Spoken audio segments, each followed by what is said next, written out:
Yes.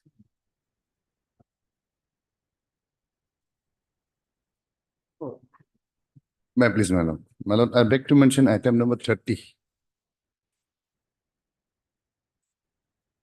13. 30, madam. Oh, 30. Yes. Madam, I have taken the permission of Mr. D. Kaushik, madam. He is unable to come from Guwahati, madam. So I've informed him, No, madam. you are for the respondent, I think. Yes, madam. D. Kaushik is for the petitioner, madam. Yes, request with me, madam. So the matter may be fixed after 2 weeks, madam. He needs 2 weeks. Yeah, madam. Mr. Upada, Dilan Special PP, on behalf of Mr. D. Kaushik, submitted that due to some personal inconvenience, he is not in a position to come to attend the court and accordingly paid adjournment on behalf of Mr. D. Kaushik. Prayer allowed, list according after 2 weeks, Madam. list after 2 weeks. Obliged, madam.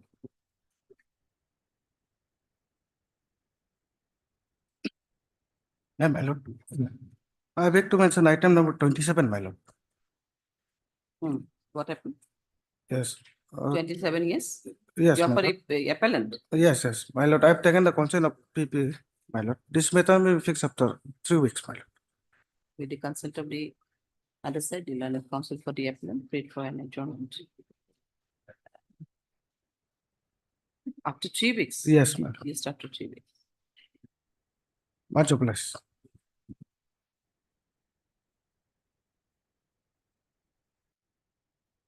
Right, please, your lordship. Lordship, I beg to mention item number 28. Lordship, I am for the appellant.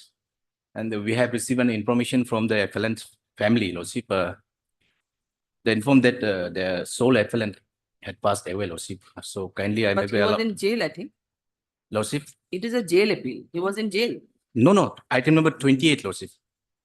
Oh, sorry, 20. Achha, okay. Yes, Lordship. So kindly, Lordship, I may be allowed to file IFO substitute, Lordship. But in this case, most probably some substitution was required. He's a sole petition, appellant, Lordship. He already expired. Yes, So do you have any documents like death certificate and all? yes, Lordship. Have you placed it or not? No, going to? Lordship, I don't have to, Lordship. You have to. We're just listing it next week. Next week, You Lordship. just produce all this thing. Yes, If the sole respondent is already tight, it's okay. Yes. But otherwise, you have to produce all this. List accordingly. Okay? List after 1 week. 1 week will 1 do? week, Lordship. After one. Obliged, Lordship. May I finish, Lordship? Lordship, I beg to mention item number 6. Here, conducting counsel, they are out of station. Matter may be fixed for next week, Lordship. Conducting counsel? I have taken consent from other side. No, you are for the petitioner. Yes, Lordship. Who is out of station? The other conducting counsel. D. The other. The other. Up to 9. Achha, D. Achha. Yes. With the consent of the other side. The learned counsel, you are Mr. Jitai. The learned counsel, Mr. Jitai, paid for an adjournment on behalf of D. the learned conducting counsel, stating that due to some personal inconvenience, he is not in a position to attend the court. List accordingly after 2 weeks. Fixed for next week, Lordship. Next week, Yes, Lordship.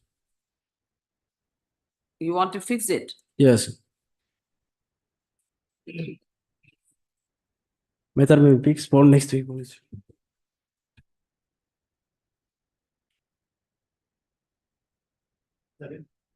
Okay, 17. Yes. 17.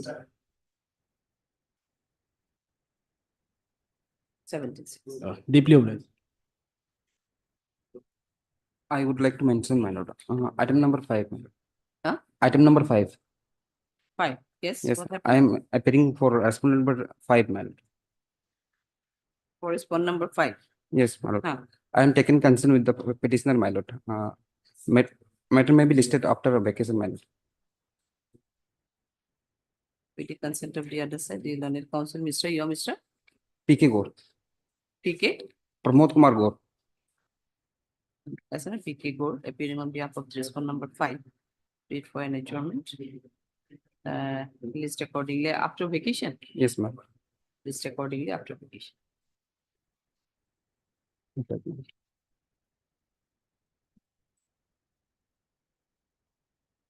Your Honor, I'd like to mention item number 9 on behalf of standing counsel, Tabatagum. I've taken consent from the other parties. He is just standing council education or Education Department, Your Honor. standing council education? Yes, Your Honor. Yes, Lords. I'm for the And you petitioner, are- Lords. I'm for the petitioner, Lords. You are for the petition. Lords. For for this- Mr. Chitara. You are Mr. Chitara. Tigaram, Lords. T. Karam, the learned counsel for the petition. I also heard Mr. You are Mr. H. Tai. H. Tai, appearing on behalf of Mr. T. Tabo, the learned standing counsel for the education. Wait for an adjournment. When you need it, After 2 weeks, Lords. after 2 2 weeks. weeks. List after 2 weeks. Briefly, Lords. My lord, may I mention item number 4, my lord? I have taken consent from the respondent, my lord. My lord, this matter may be released after 4 weeks, my lord. Same order for with the consent of the other side, the counsel for the respondent, wait for an adjournment. After 4 weeks, Yes, my lord. list after 4 weeks. Yes.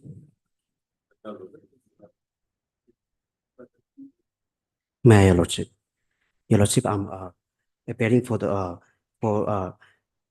item number 13.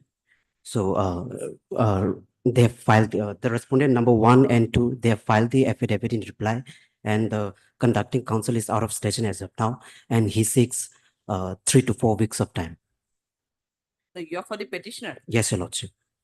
We have Okay, spoken to straight. the opposite party. Yes, my lord. My lord, I am for the respondent number 1 and 2 on behalf of M. Kato, my lord. On behalf of M. Kato. Yes, my lord. My lord, he is out of station. my lord. For all respondents, No, not all right. Respondent number 1 and 2. 1 and 2. Yes, my lord. With the consent of the other side and on behalf of Mr. Esma, the learned counsel, for the petitioner paid for an adjournment, to which Mr. And so that. So and so appearing on behalf of Mr. M. Kato, the learned DHA, raised no objection. List accordingly after, you need 2 weeks, 3 weeks. list after 3 weeks. Obliged. Your Lordship. Duly. Yeah. Item number 26, my lord, we have filed one interlocutory application, my lord, for impleadment, my lord. This matter was heard on Friday, my lord. So on requisition, we have filed IF. On requisition, this IF may be called for, my lord. I can, 26. you have already filed? Yes, I- my lord. Yes. I have a similar prayer in the same item number for intervention. I have also filed my You are for the item number 26 only? 26. I have also moved an IA for impleadment. What the I will do? Katie, I will go back. Okay. Okay.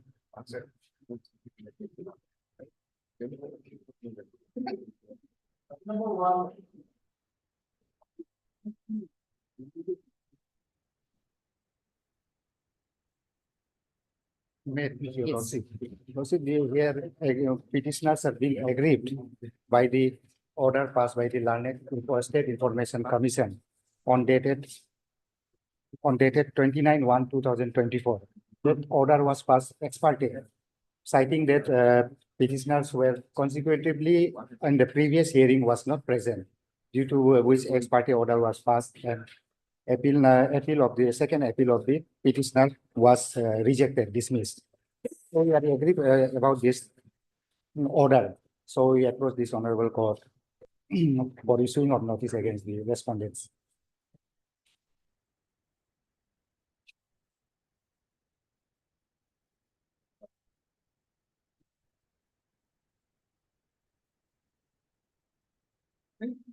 Hi, Mr. Eva Rachari, the learned counsel for the applicant.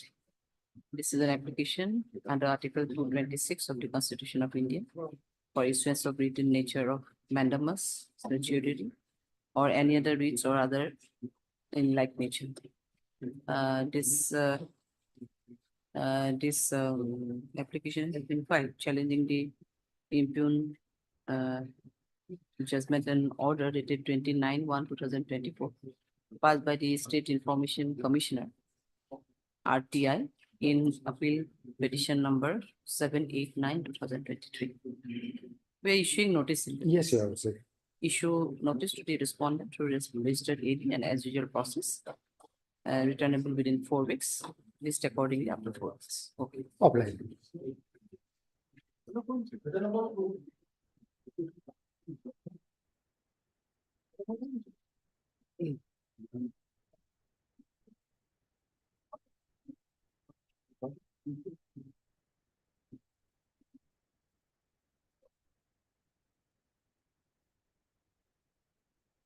Ma'am.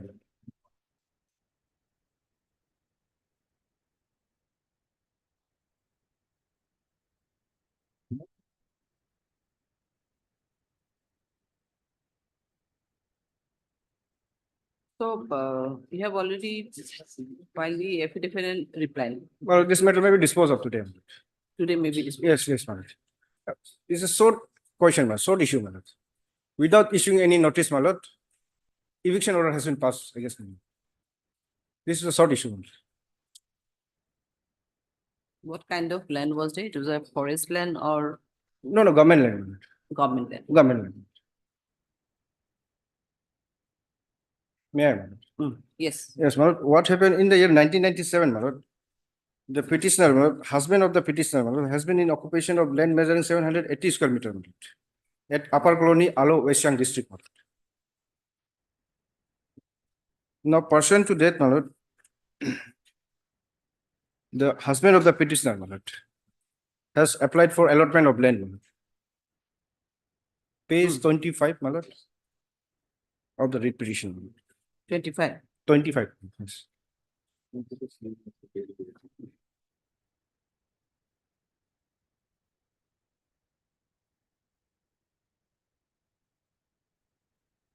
Yes. Yes, ma'am. This is the application that we have submitted, my lord. Type copy is at page 26, my lord. Now, what happened was survey was done. Page 27, my lord. Survey of the land was carried out. On 1/7/2000. 98, I have applied 1/7/2000, my lord. The survey was prepared by the Mandal, my lord. This is survey report. Yes, ma'am. This is a survey report, page 27. Page 29 is the map prepared by the Mandal. This surveyor, page 29, my lord.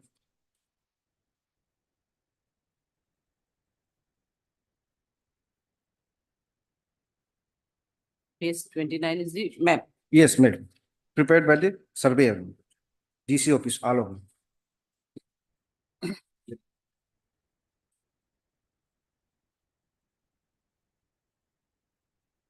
Now, pursuant to this my lord, process, my lord, the Deputy Commissioner, my lord, West Siang District, Alo, has forwarded my application to the Director of Land Management. That would be at page 30.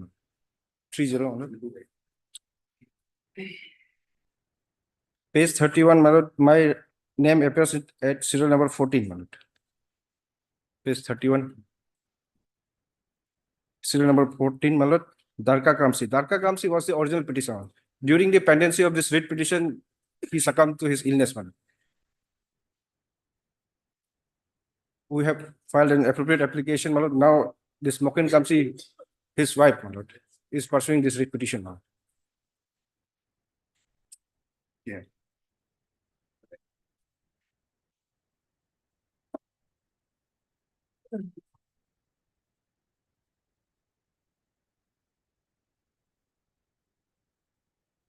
Now, what happened, my lord? This private respondent. Private respondent number, my lord, 6, my lord. In the year 2010, my lord. After 10 years, my lord, he has also occupied a plot of land behind my plot of land. Respondent number 6. Yes, Private respondent. respondent. Yes, my lord. Now he applies for allotment of land. Now, initially, he does not have any approach road, my lord, to reach out to his land, plot of land, my lord. Now, what happened, my lord, he had requested me for approach road, my lord. I have allowed, my lord, for movement of his vehicle, my lord. Now, subsequently, he has also filed an application for allotment of land, my lord, at page 32, my lord, private responsibility.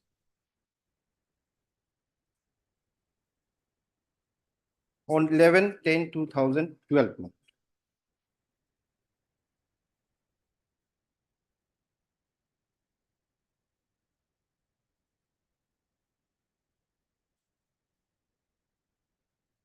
Now, page 33, Malad, his allotment order. On 21/4/2016, Malad, he was given with the land allotment order. Private responsibility.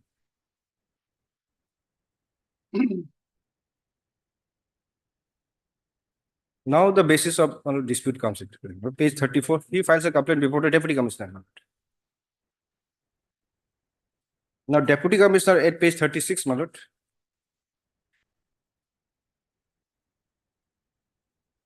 Page 36, Malad. Constituted a committee. Under the chairmanship of ADC Alo, DLRSO Alo, Deputy Director Urban Development and Housing, Malad.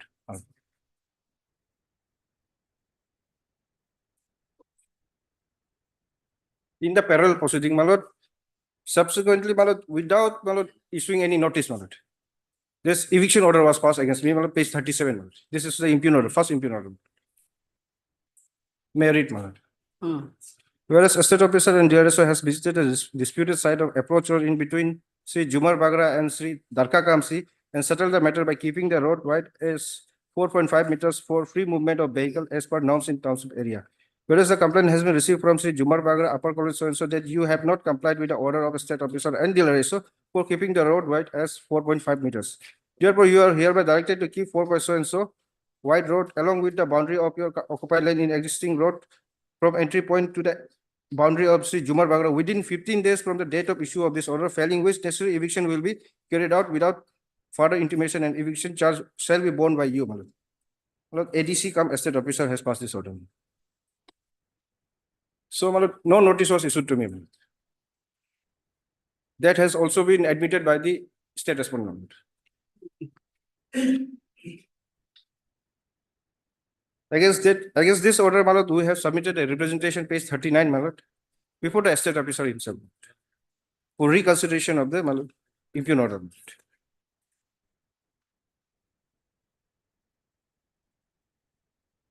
Now, Malad, what happened, Malad? We have filed an RTA, Malad. Page 37, Malad. 47, page 47, Malad. There was a committee constituted, Malad. We submitted, we filed an RTA, Malad. Now, in RTA, we have specifically stated, Malad, committee report order number so and so. We have sought committee report, Malad. Now, in response to our RTA application, page 48, Malad, the PIO states, Malad, may I read, Malad, page 48, Malad. You are asked to deposit so and so, only total pages at so and so per copy. So, being information cost so treasury challenge under the head of account 0070 is enabling to furnish you applied documents and documents applied number serial number 1 committee report not available. So, committee serial number 1 committee report not available. Anyhow, Malad, we preferred an appeal, Malad. As per the provision, Malad,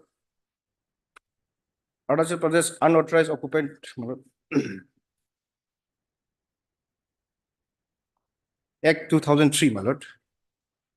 We have the deputy commissioner is the appellate authority.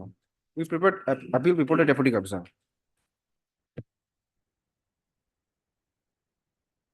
Now, Malad, the deputy commissioner, Malad, has upheld, Malad, page 53, Malad, by impugn order dated 5/7/2017, Malad. This is the second impugn order, Malad. Deputy commissioner has upheld the order of the estate officer, Malad.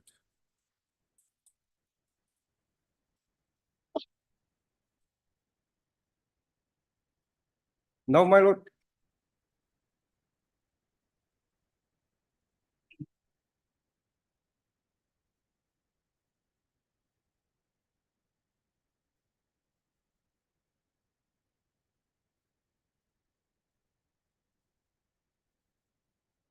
core issue in this case, Malad, is Malad, whether eviction order can be passed without issuing any prior SOCOS notice in violation of statutory rule. Because Malad, and Malad, whether before disposal of Malad, there is a pending Malad, my land allotment application. Now, whether before disposal of pending land allotment application, the state officer can issue eviction order, Malad. And subsequently, there is a subsequent development also, Malad. I have filed an affidavit in reply, Malad. My affidavit in reply to respondent number 3, 4, and 5, Malad.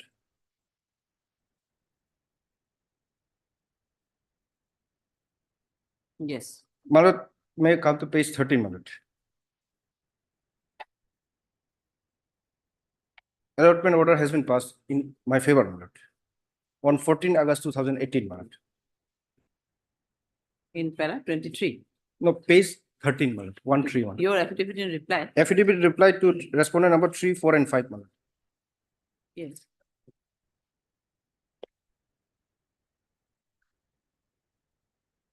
So your affidavit in reply, page 13, you are saying, Yes, Malad. in which para? No, page 13 is the Malad. Order. Oh, Malad, yes, yes, Malad. This is the allotment order. Is annexure 1 or what? Annexure 1, Malad.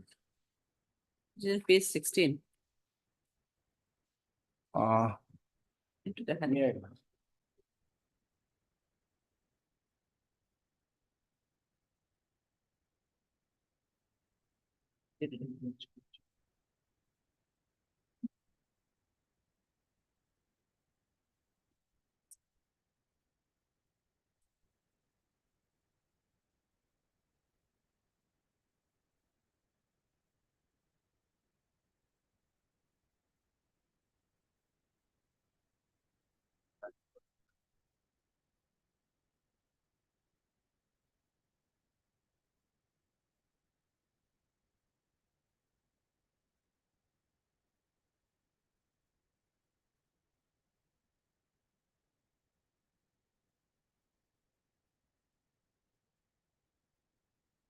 That my lordship was looking over was affidavit in reply to respondent number 6, Malad. This is with respect to Oh, respondent 3, 4, 5. okay. Subsequently, my lord, during pendency of this writ petition, I have been given land allotment, my lord. Passbook has also been issued to me, my lord.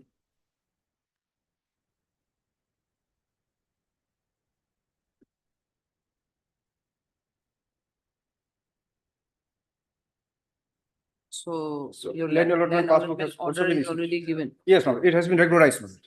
Now, whether I am an encroacher, my lord. My lord, may I please come to AP Code Volume 8.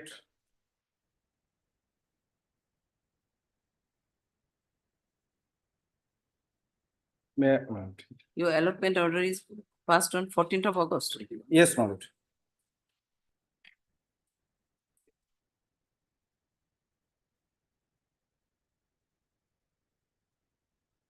Yes. My lord, section 2, my lord. Subsection 4, my lord. Hmm. Section 2, subsection 4, my lord. Public premises. Hmm. Means any land or structure belonging to state government and any other corporation so and so. Now, my lord, 7, my lord. Subclause 7, my lord. Unauthorized occupation. In relation to any public premises means the occupation by any person of the public premises without authority for such occupation and includes the continuance in occupation by any person of the public premises after authority, whether by way of grant or any other mode of transfer under which he was allowed to occupy the premise has expired or has been determined for any reason whatsoever. Now, my lord, section 4 is important, my lord. Hmm. I may be unauthorized occupied, my lord, but the notice, my lord. This is the mandatory requirement, my lord, section 4, my lord. May I read, my lord? Hmm.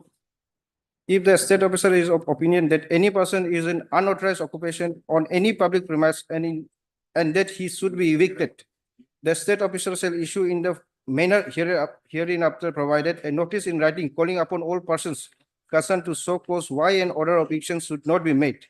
The notice shall specify the grounds on which the order of eviction is proposed to be made. Require all persons concerned, that is to say, all persons who are or may be in occupation or claim interest in the public premises. to so cause, if any, against a proposed order on or before such date as is specified in the notice, being a date not earlier than 10 days from the date of issue thereupon. 10 days period should be given. Now, to appear before the state officer on the date specified in the notice, along with the evidence which they intend to produce in support of the cause shown, and also for personal hearing, if such hearing is desired. 3 or 3, my lord. The estate officer shall cause a notice to be served by having it affixed on the outdoor or some other conspicuous part of the public premise, and in such manner as may be prescribed, whereupon the notice shall be deemed to have been duly served to all the persons concerned. Now, this is, my lord, for a cause of natural justice, my lord. The notice has to be served, my lord, so that he can, my lord, claim his right, my lord. He can submit his right, my lord. Now, section 5, my lord, eviction of unauthorized occupiers, my lord. After compliance of section 4, section 5 comes into play. Section 5, my lord. If after considering the cause, if any, shown by any person in pursuance of a notice under section so and so, and evidence produced by him, my lord, this cause, my lord, natural justice, my lord, of OD ultram partem, my lord. So a person should be heard, my lord. Now, in this regard, my lord, section 4 and 5, my lord, there has been judgment of our own High Court, my lord. May I, my lord?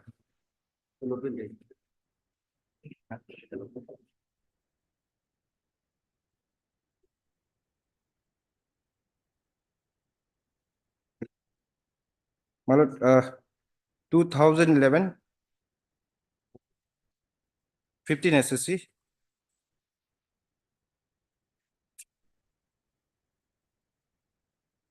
One, my lord, page 1.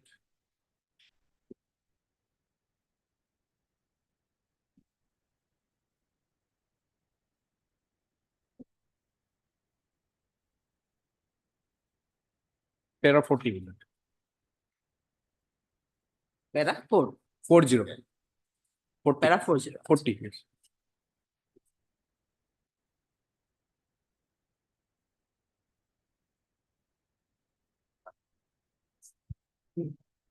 Hmm.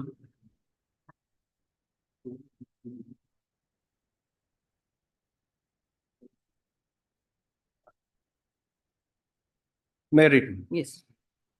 It is well known that where a procedure is laid down statutorily, and there is no challenge to the said statutory procedure, the court should not, in the name of interpretation, lay down a procedure which is contrary to the express statutory provision.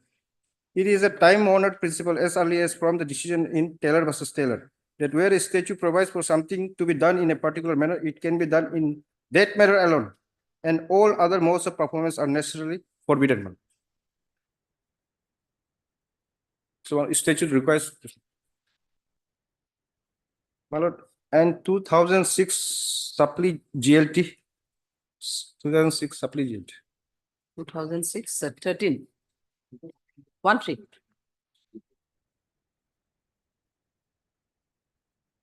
Tatar meter. 2006. Supply. Oh, supply. Yes. Supply, yes. GLT 280.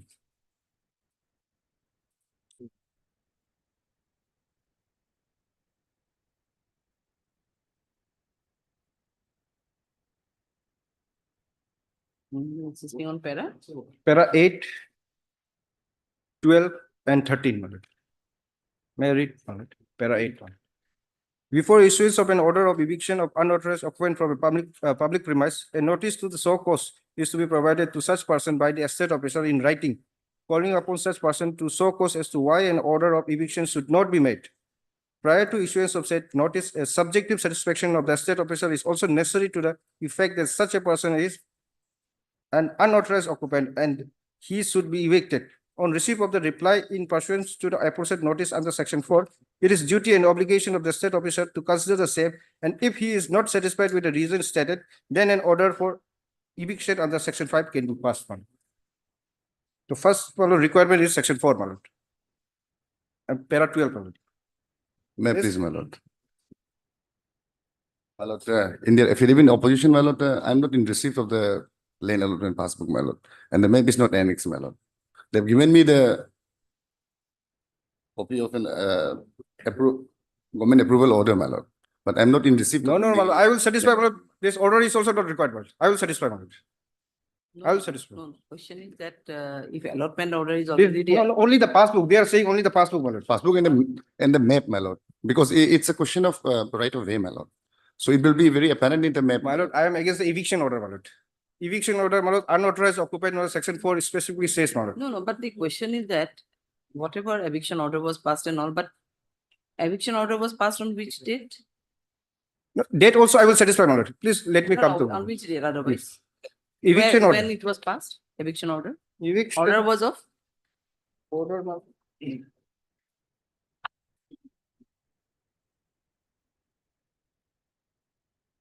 22/8/2016. 22/8/2016, and Yes, your allotment order is of 2018. My lord. Even though I will satisfy, my lord. Then I will what is the satisfy. issue in fact? Yes. Though the eviction order was passed, most probably subsequently the government land was allotted to him. Yes, my lord. Then But If petitioner don't want to rely on this approval and then the allotment order, then no objection. No, ma- If No, that's if what I'm going to asking. rely on those documents, also, it has not been served to us. it has been served to them, my lord. It is, order is there, my lord. Allotment order. Allotment along with order. sketch map. May I continue, my lord? No, May I just a continue? second. You can continue, but the question is If that we don't want to rely, then we don't have an objection. If you want to rely on these documents also, without serving us, how it can be done? Yes, sir. My lord, it is in, my lord, in page 13, my lord. so it is you are the- appealing for respond number 6. yes, my lord, I'm the private Private respondent, respondent. my lord. Now, the dispute is regarding the right of way, my lord. My lord, his lane comes first, my lord, and then there is an order from the state officer saying that the width of the road has to be minimum 4.5 meters. But they have encroached upon it, my lord. So that like No, in natural calamities, my lord, and emergencies, my lord, the vehicular activities can be done, my lord. So that is the issue, my lord, in fact. That is not, it is an issue of eviction, my lord. May I satisfy, my lord? Let me come, my But lord. since they have not annexed the map, it will Oh, be, let them say in their reply, my lord. It's okay, my lord. They have the right No, to no, say in no. their reply. Question is that you want to, I am also hearing on that aspect that you want to get it. My lord, disposed by then, today. my lord, I will come. No, just a Judgment, second, yes, just a second. The question is that you want to get it disposed today, so I'm just hearing. My lord. But the question there is that the documents you have not furnished or they are not aware of about the allotment and the map and all. My lord. So that is the issue. Otherwise, My lord, may please it will come, again remain part hard. please may come to 2015 1 GLR. I will satisfy, my lord. This judgment will satisfy, my lord. No, it's okay. Those Ma'am. judgment will be there. Because During why- the my days second then issue is why there. Section 4 was not Complied, yes. served on you Yes, my lord. and without serving those, and these will come under the natural justice and all. That is understood. My But the lord. question is the allotment. They Ma'am. have raised the point that Right. those were not submitted to them. No, So it is there in the affidavit in, my affidavit in reply is there, my lord. So no. This one you're not No, giving. no, this Passbook, they are saying only for passbook, Passbook. man. Yes, man. This is a land allotment passbook, man. no. Allotment has been issued, Allotment man. order has not been imposed. Allotment order along with the lordship sketch map. has- My lord, the council is the council for the state. He can produce, man. He can sort for these documents from the No, deputy I commissioner. can- If lordship permit, then I can ask for the documents. There is no issue. But when that document is being relied, which is not before this road court also. So we are taken to surprise by those. There no need of surprise, my lord. In my affidavit in reply to respondent number 345, my lord, it is annexed, my lord. The It's not allotment order, annexed, my lord. lordship. This approval. Approval by the government, communication to the deputy commissioner only. Allotment order has to be issued by the deputy commissioner also. We are talking about the allotment order issued by the deputy commissioner law. Allotting authority is the deputy commissioner law. And that has not been placed before this court law. Today they are placing it. That to only the part of the document. Because allotment order always followed with the lordship, the sketch map also. So After that is not issuance of required. allotment order, my Also, lord, the our passbook are second issued, my objection lord. is that, lordship. If petitioner want to rely on the documents, then we may be given opportunity. And if he don't want to rely, then we don't have objections. Matter can be hard today, no issue. That's the only simple, lordship. Objection we are. No, the question is on one hand, Let- you are claiming that the eviction order was passed in unauthorized, when it was, the section 4 was not issued. to Complied, in yes, and all, not Yes. complied with. Now, other hand, you are saying that you are being allotted. So that allotment. Subsequently allotted. ma'am. Subsequently allotted. Yes, ma'am. So now why you are aggrieved at this point of time? My lord, there is an impugn order, my lord. Eviction order is there, ma'am. Ah. Standing eviction order, which has been Still affirmed by it the deputy. stands. Yes, my lord. And which has been affirmed by the deputy commissioner, the appellate authority. ma'am. But the allotment order is to be issued by the deputy commissioner only. Yes, my lord.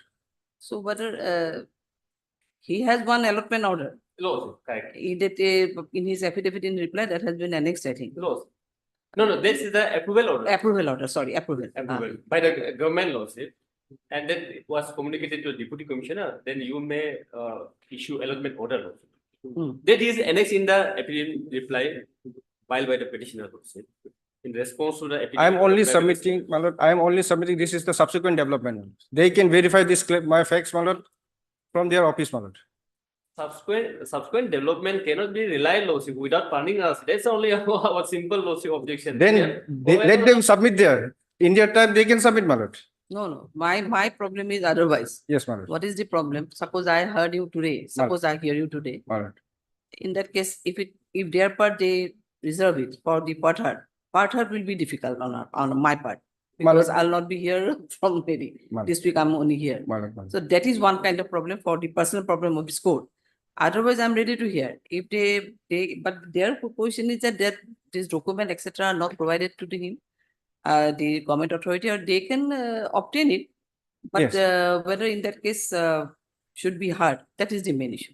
It can be heard, my lord. I will satisfy, my lord. No, satisfaction will come later on. My lord. You may satisfy me, but their question is that they are not going to, without that document, they are not in a position to argue the matter regarding the allotment order. Approval was there, but allotment was not there. That is their position. My lord, my lord. So in that case, The issue is very different, my lord. Issue is this, my lord.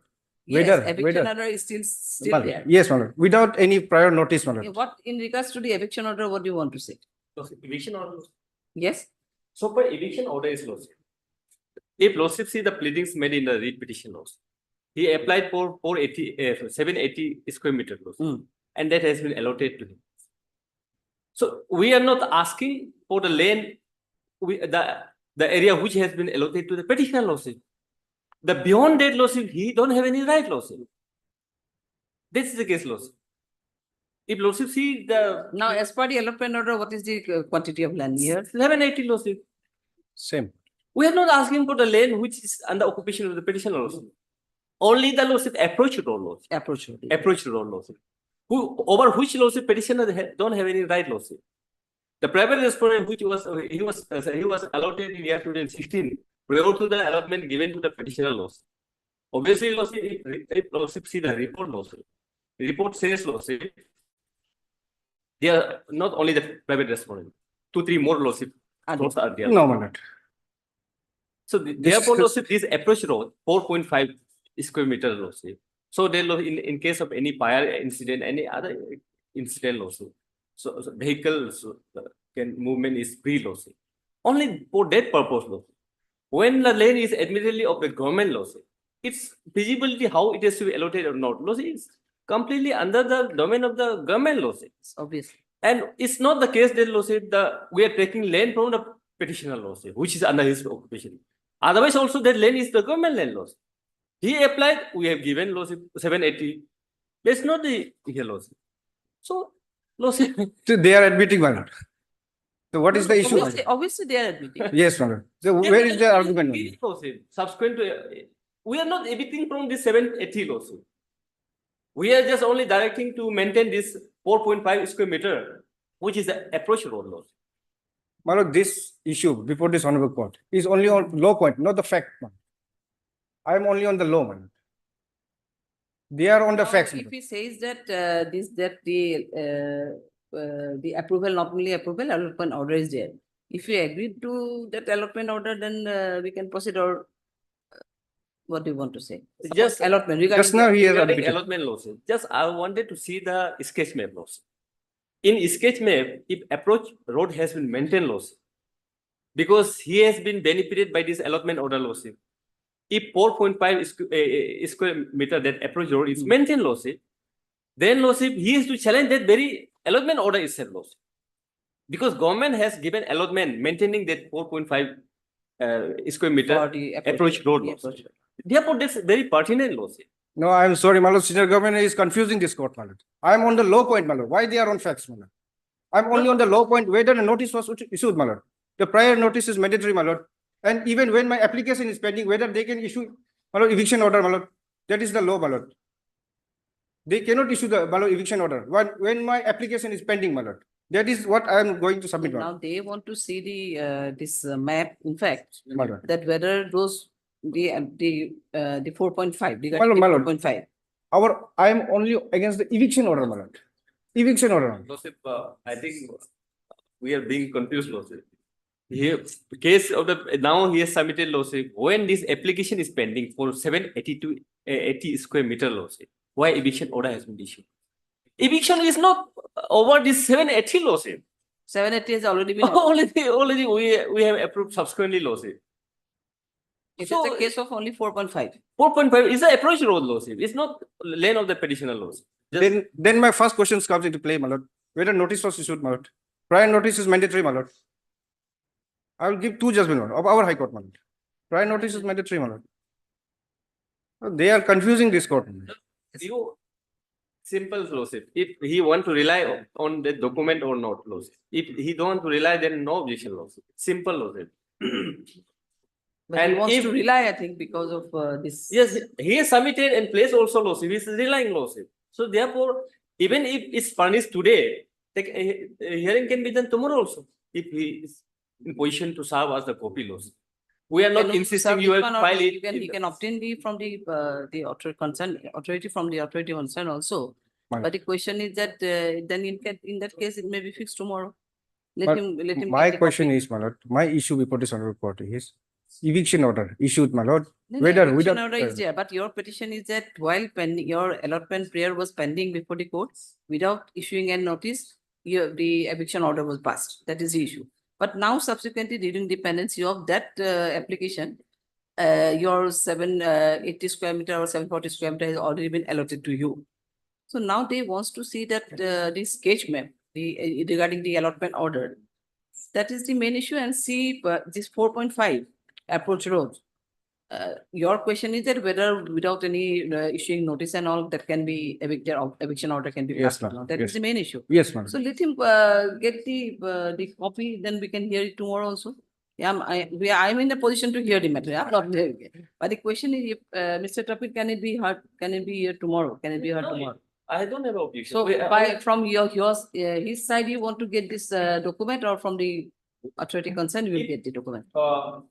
If I'm to get a document from authority, then tomorrow may not be. Tomorrow may not be possible. Hello, what's your tomorrow may not be. So he can. If he's in positions of those documents, Lord, because allotment order has been already given, Lord. You're in a position of the document, in a sense, this map and all are there. My lord, I have to ask my petition, my lord. Map is not here, too. Yes, my lord. I have to Map ask is the not- petition. Map used to be there, Lord, but it's No. not there. No, it's not here. It's not there. They want map. So in that case, if made tomorrow. Map, as part- map, my lord, when this honorable court requires map, my lord, this would be disputed question of fact, my lord. No, no. They are not following us.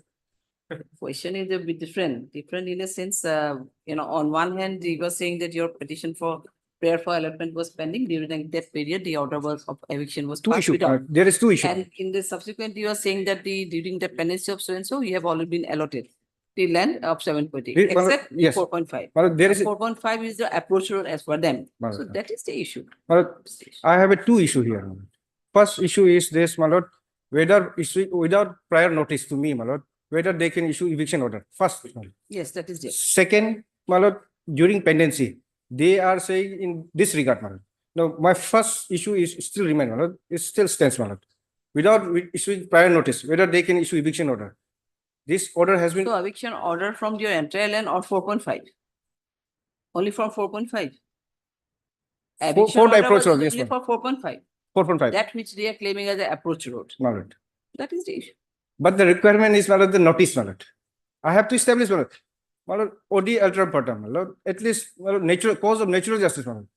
In the sense of natural justice, my lord, they should have given me a If you notice. my lord. say for this sense of natural justice, then we'll definitely, the other side will say it is the approach road. So it is a government land undoubtedly, and it was an approach road, 4.5. So if it was an approach road, so natural justice will be in both sides. From your side also, that why eviction notice was there without hearing you. That is one of the nature, and for them, most really it will be the natural justice that 4.5 is the approach, is why you want to give. My lord, the approach road, my lord, I have parted my land. From my land, his approach road is here, my lord. Not from the government land, my lord. From my land, my lord, I have stated, my lord, in my writ petition itself, I have stated. It's okay.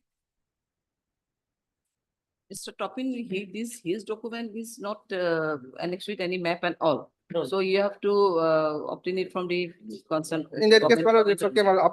So tomorrow, if it is possible, tell us. I'm here to really hear you. And if it's not possible, maybe Wednesday, but don't keep it on Friday. Friday, I'm not in a position to hear anything. Attempt can be made on Thursday also. Thursday. Thursday. Can it be on Thursday? Thursday. My lord, Can it be on Thursday? I will- Otherwise, it must be, it's sure that it will be in the positions of the petitioner law. To expedite, if he can furnish today, tomorrow, day after tomorrow, it can be taken. Will you I be, just, will you be able his to find convenience Mr. only I'm Picha making some- today or tomorrow, by today or tomorrow? I have to contact my. In that case, we may fix it on Wednesday or at best at Thursday, not Friday. It's okay, Friday. my lord, I will try to collect it, but let it be listed after a week, my lord. A week, my lord. Why after 1 week? Then it will be again after 1 week only. Yes, sir, it may be hard, my lord. What to do on Thursday or after 1 week? Tell us. After 1 week, my lord. Because, my lord, my petitioner is an old lady, my lord. And this Alu town, my lord, sometimes there is no network. No issue, no, say after 1 week, no issue.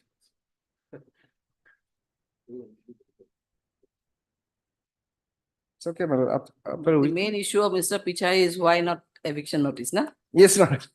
Why no prior notice, my lord? Why not prior notice? Yes, my lord. Okay, then we'll listing of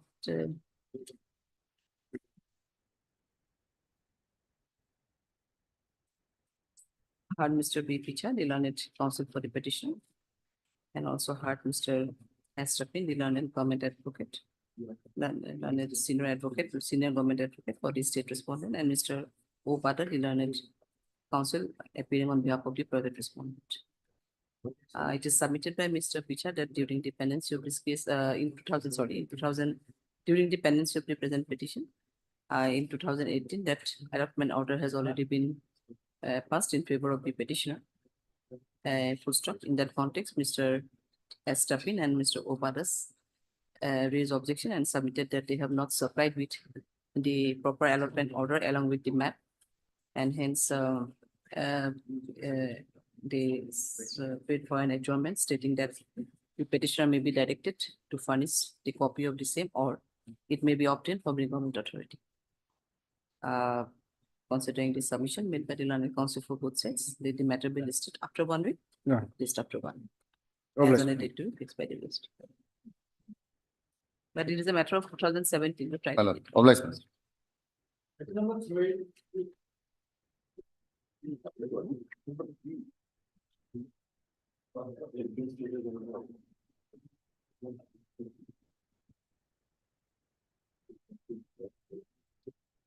Yes, item number 3.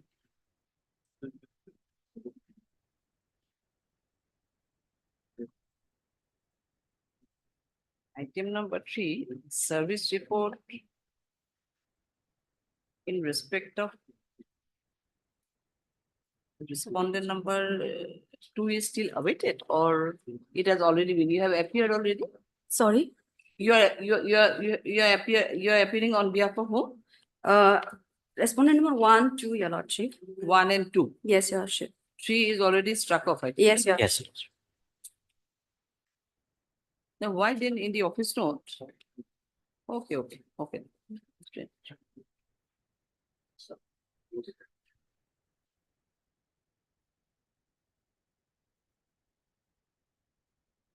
You are the standing counsel of Yes, APU, Your Lordship. APU, AP. Apex Professional University.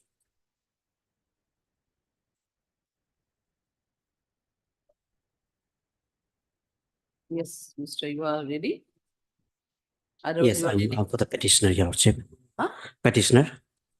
Yes, yes, no, Yes. you're ready for hearing, this. Yes, this is, it's in the final stage, final argument stage. So,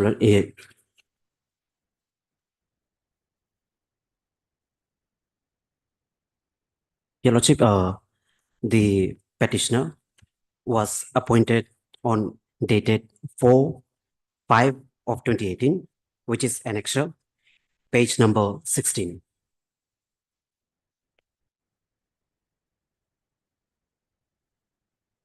This was the date. Just.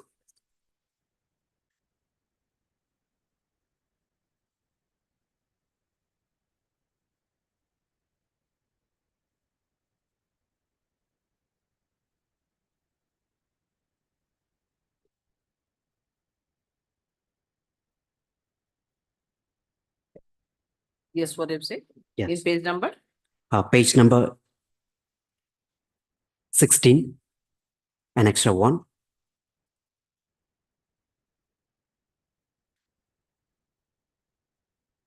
This is the appointment letter. Of your petitioner? Yes.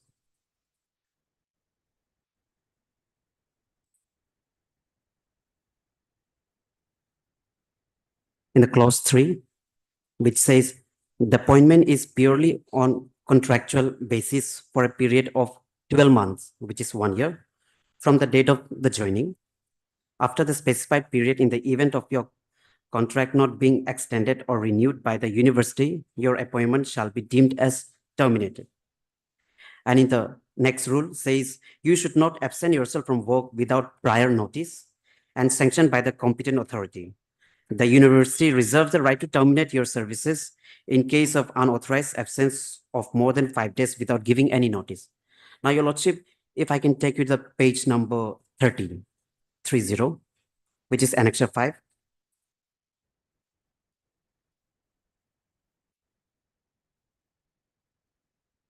These are the application that he had filed,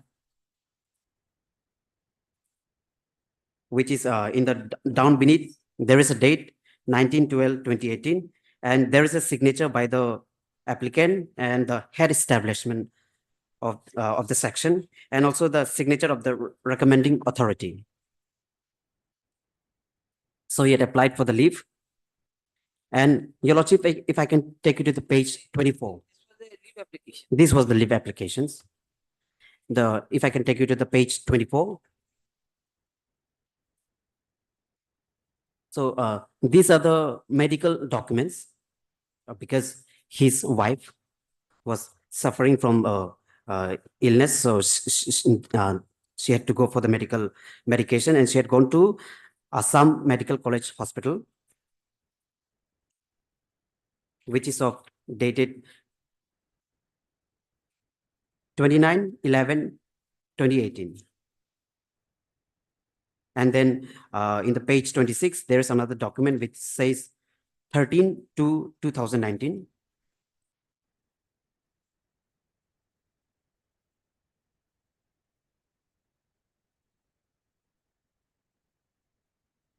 So now, when he comes back on 22/12/2018, he receives a termination letter. So the termination letter is annexure 3, which is page number 22. 22. Yes. Now, may I, if I can read? Dear sir, I am by direction to inform you that the management is not satisfied with your performance despite repeated efforts from the management to improve your performance. It has been observed that these efforts have not yielded the desired result under the circumstances. The management is left with no options but to terminate your service, your appointment letter bearing so-and-so, dated 4th May 2018, with effect so-and-so. You are hereby requested to vacate the accommodation and so-and-so. And this is how he received the termination letter. Because of his, as per the termination letter, it says because of his bad performance and also despite the efforts from the management to improve his performance. Now, Your Lordship, they have not mentioned any other records as of now. However, However, if I can take you to the page.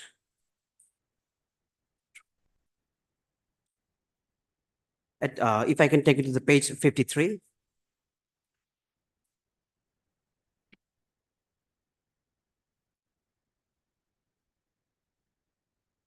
This is a letter that was written to the Joint Secretary because the Joint Secretary had started questioning about his illegal termination.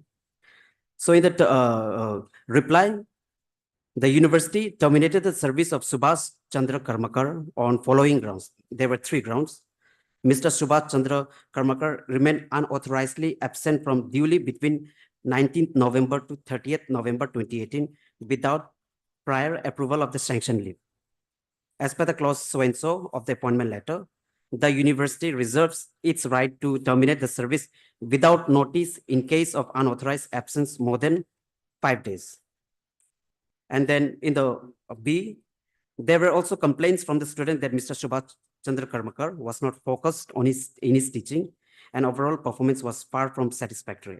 As per the clause so-and-so of the contract employment, the university reserves its right to terminate the services without reason or notice.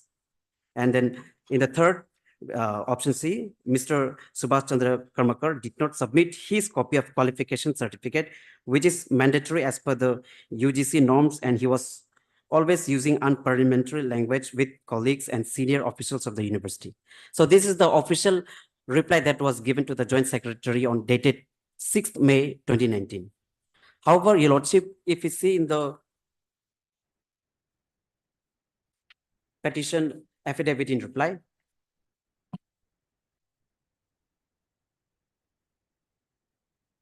they have annexed the advisory memos wherein the page number 17, it's annexure, the affidavit in reply by the respondent. Page number 17.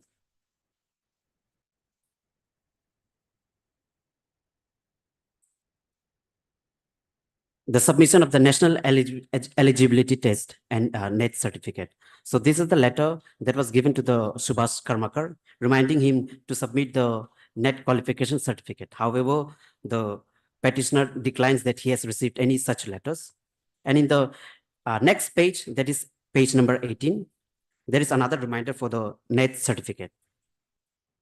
And Your Lordship, if I can, in the page number 19, there are 2 advisory memos, which is basically sort of a show cause notice from the university that says that before termination of the petitioner, they had given the advisory memo dated 9th November 2018.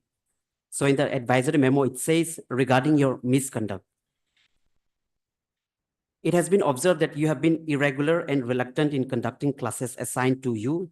There is also a written complaint made by the students alleging that you have been pressurizing them to buy 5 books in each subject and forcing them to indulge in self-study instead of teaching the students as per the APU guidelines.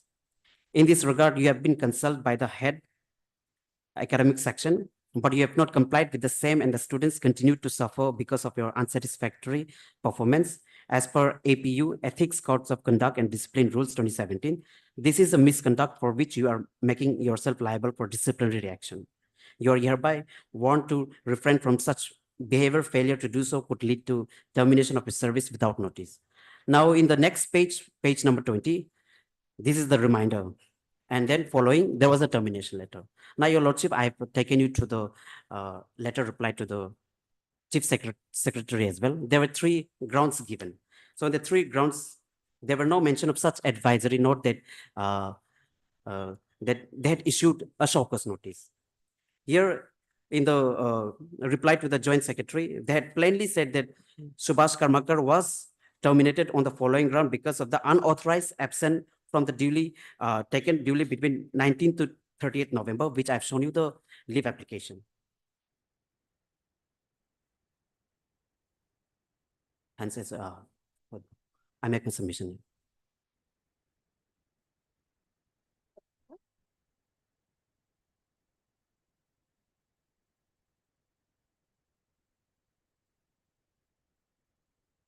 May I, Your Lordship?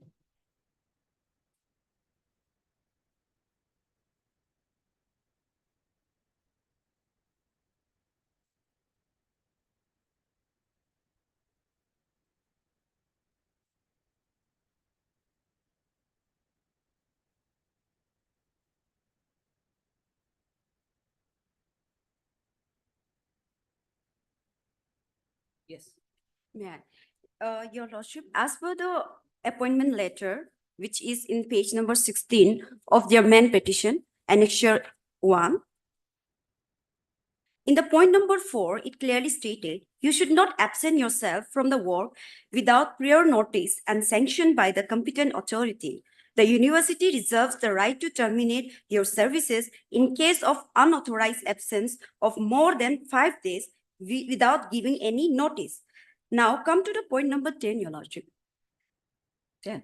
Yes, Your Lordship, of the appointment letter. Hmm. You will produce all the original certificates such as date of birth, examination pass, degrees obtained, Aadhaar card, experience certificate, relieving certificate from your earlier employer, if any, for verification purpose only. So, Your Lordship, after his appointment, which was on 4th May 2018, we have sent him a reminder letter, Your Lordship. It's in our petition, in our reply, page number 17, annexure 2. On 6th August 2018, Your Page Lordship, number? page number 17 of our reply, Your Lordship. Annexure number 2. Hmm. May I, Your Lordship? Hmm. Subject, submission of national eligibility test certificate, Your Lordship. This has reference to your appointment subject to submission of NET certificate for verification and record as per clause 10 of your appointment letter dated 4th May 2018. At the time of joining, you had mentioned that you had forgotten to get the NET certificate available at your residence and requested for submission of the same within 2 months from the date of your joining. We regret to note that this certificate has not been submitted by you till date. Please therefore arrange to submit the same within 30 days from the date of this letter. Your Lordship, as per the rule of UGC, NET certificate is mandatory, Your Lordship. And as per his statement, he said that he forgotten to bring that certificate, Your Lordship. So we have given him the time to submit, but he did not. And again, we have sent letter to him, the submission of NET certificate, but he did not do that. And again, we have sent a reminder message letter on 8th September 2018, Your Lordship, which is in page number 18, next page. Again here, this is in continuations to our letter bearing reference number so-and-so dated 6th August 2018 regarding the caption subject. As you have not submitted the NET certificate for verification and record till date, you are making yourself liable to action which could include termination of your service without notice. Therefore, submit the certificate within 7 days to avoid any action against you. Again, he did not submit it, Your Lordship. We have sent on 8th September 2018. And then we have again sent him letter on 9th November 2018, Your Lordship. It's in page number 19. Subject advisory memo regarding your misconduct. Here also we have asked him to provide his letter, Your Lordship, the certificate. He did not.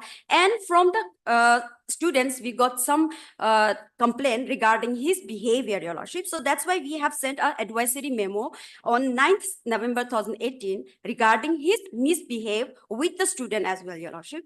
And again, we have sent in 24th November 2018, Your Lordship, same advisory memo regarding your misconduct. You have not submitted the NET certificate despite several reminders, and when the university authorities have asked you for the same, you have not only misbehaved with your colleagues, but also used unparliamentary words, which is unbecoming of a university teacher, Your Lordship.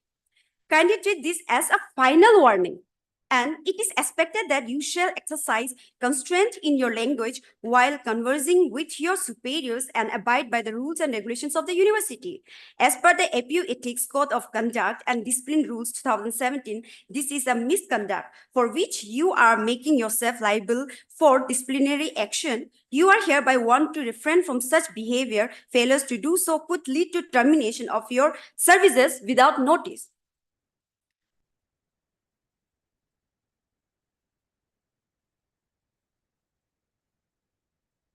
Your Lordship, the agreement which is they have annexed in their main petition, that is page number 18, annexure number 2 of their main petition, Your Lordship. Yes. The type 1 is in page number 21, the type 1. In the point number 7, Your Lordship, this is a contract of employment, Your Lordship. Contract between the university and the employment.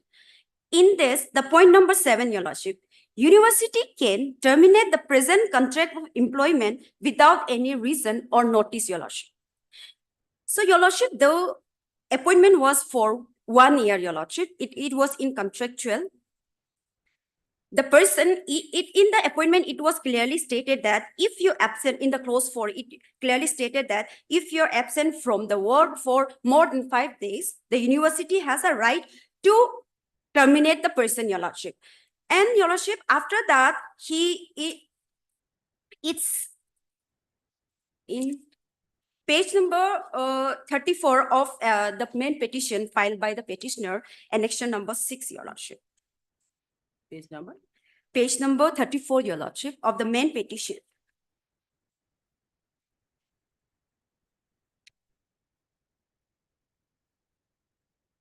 Yes. Your Lordship, I would like to read the para 1, 2, 3, 4, 5, 6, para number 6 of the application from on 22nd. On 22nd December 2018, I came back to the university to request you to release my salary as I'm in need of money. You are on 34, annexure 6. Yes, Your Lordship, annexure 6, page number 34 of their main petition, Your Lordship. May I read it again, Your Lordship?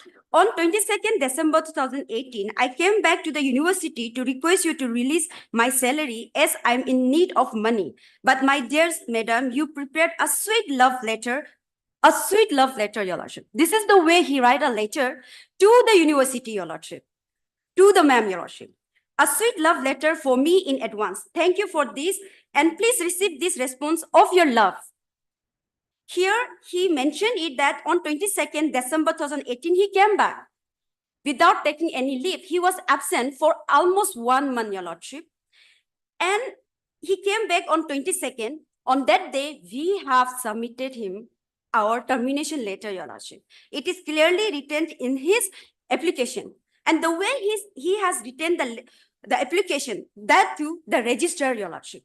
It is, the subject is given there on the head, Dr. Monashi Bora. He is writing like this to the officer, Your Lordship, to the university registrar, that sweet love letter for me in advance. So from this, it clearly shows that how he was and his behavior towards the university members, Your Lordship. Now, I would like to take the application, leave application, which has been stated by the petitioner.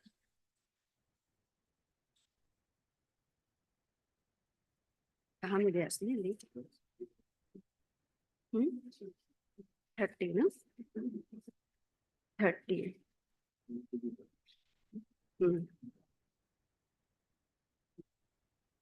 Your Lordship, it's in page number 31.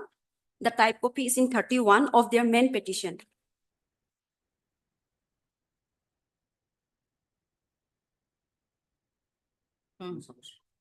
May I, Your Lordship? Your Lordship, the date is 19/12/2018. He has submitted this application on 19/12/2018. And the leave is, Your Lordship, kindly come to the point number 3, Your Lordship. Point number 3. Leave from 24/12/2018 to 29/12/2018, which is for 5 days, Your Lordship.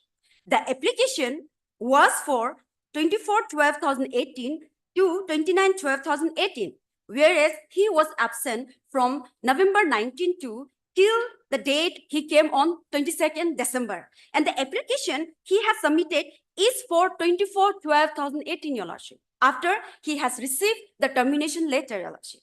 He just gave the date for 19/12/2018. He did not talk about the absence. He had already did it in the past months, Your Lordship. The application is for only 24/12/2018 to 29/12/2018, Your Lordship. Now, I would like to take this honorable court to the second application, the leave application, which has been submitted by the learned counsel. It's in page number 33, Your Lordship, the type copy. The main copy is in page number 32. May I? Thank you. Here also, Your Lordship, he has submitted the same application on 19/12/2018, the same day, Your Lordship. And in this leave application, he is asking for from the 2/1/2019 to 4/1/2019, Your Lordship.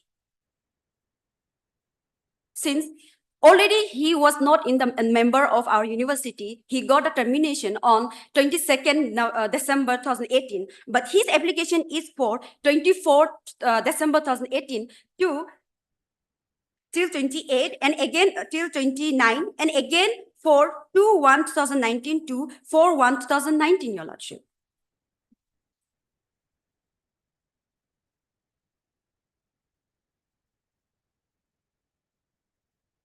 Now, I would like to take this honorable court to, Is it a 2002, you are saying 2/1/2019? 19, yes, Your Lordship. He got terminated in 22nd 12/2018. Also in 32, it is written as 18. Sorry, Your Lordship. 32, page number 32. Page number 32. 32, yes. Yes, Your Lordship. Is it 18 or 19? That will be 18. It, That will be 18, Your Lordship. ये इसको बोलो ना, leave application को. 2/4/89. ये नहीं. Yes, yes, in our prior that part is 2/1/2019 to Yes, Your Lordship. 4/1/2019 Yes, Your Lordship. for 3 days. Yes, for 3 days. But at that time, he got already terminated, Your Lordship. He was not the member of the university.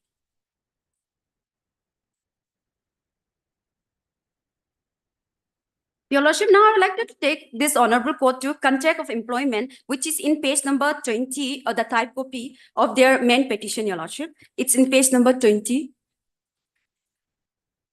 The point number 11, Your Lordship.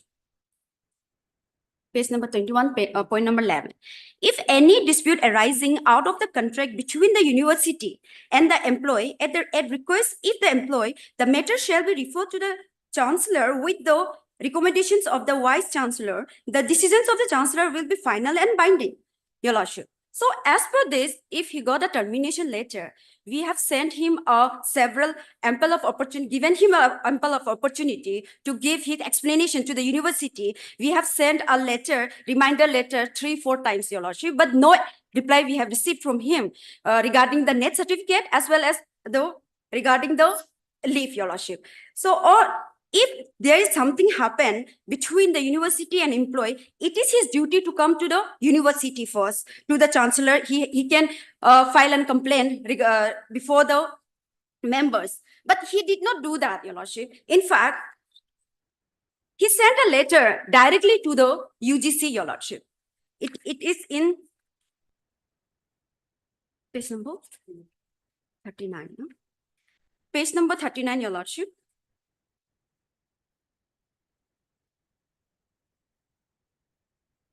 On 1/1/2019, page number 39, Annexure 7 of their main petition.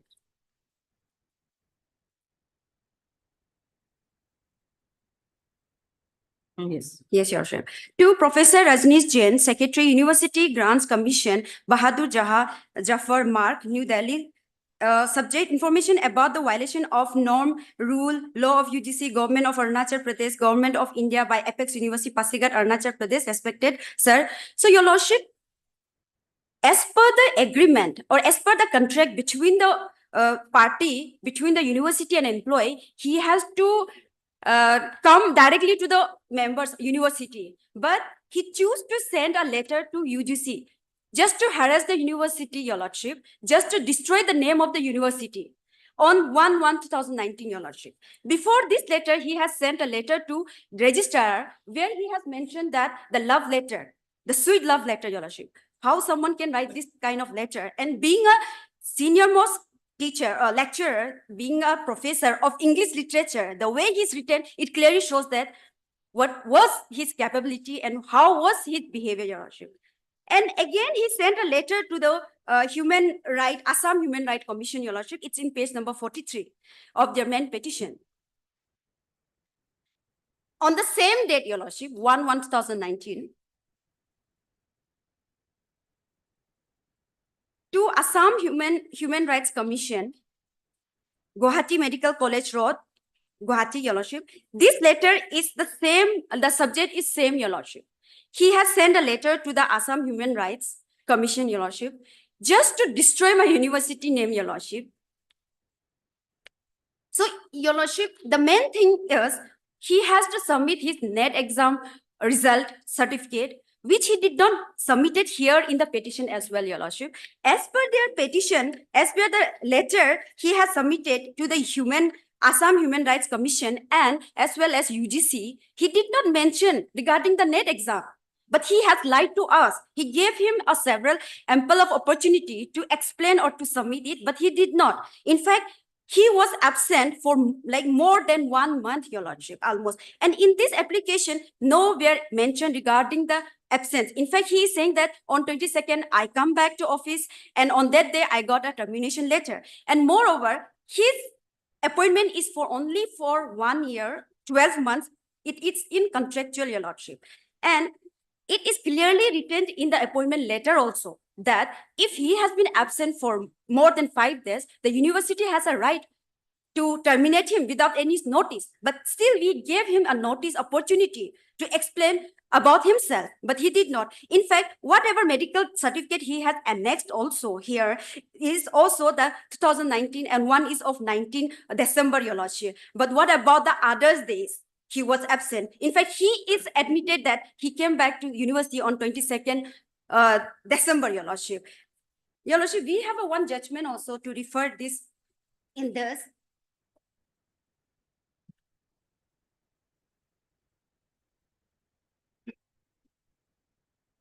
Rajasthan State, the Supreme Court case 250, Rajasthan State Roadway Transport Corporation versus Paramjit Singh, Your Lordship. Clause number 2, next page, clause number 2. Clause number 216, Your Lordship. The first party will have the right to terminate the temporary appointment of the second party at any time without any notice, Your Lordship. This person, the petitioner, was temporary, Your Lordship, not a permanent one. And point number 8, we find merit in the submission. The term of the appointment indicate that the respondent was on a purely contractual appointment and that the service could be disposed with without notice at any stage, Your Lordship.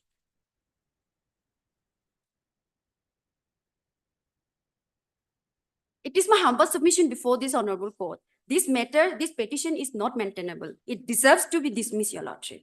In fact, he is harassing us to the university and try to destroy the university name. He has sent a letter to UGC or Human Rights, Your Lordship, instead of coming to us. That's all, Your Lordship. If I may, Your Lordship. Your Lordship, as per the learned counsel, regarding the leave application,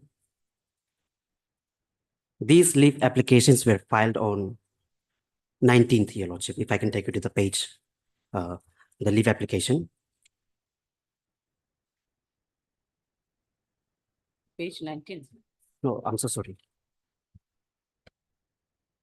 Okay. Page 30.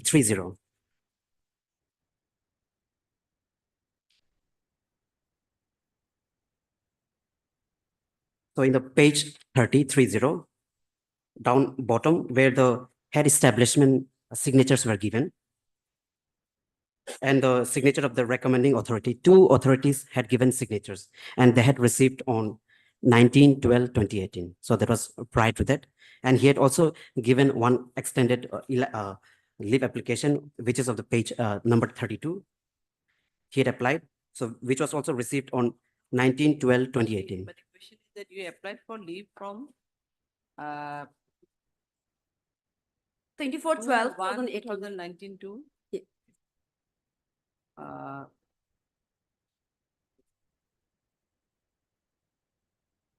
you applying for leave for 5 days here Yes, Your Yes, Lordship. Josh. to It was from 24/12/2018 to 29/12/2018. And in the next second leave application, there is of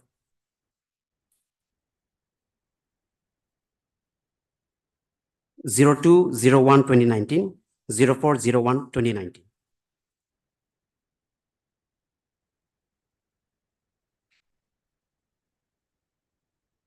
So the allegation that he came, he received the termination letter, and then he filed an application letter, that is not possible at all, Your Lordship. And then, Your Lordship, it has also been alleged that he had not approached the university. However, he did approach, which is the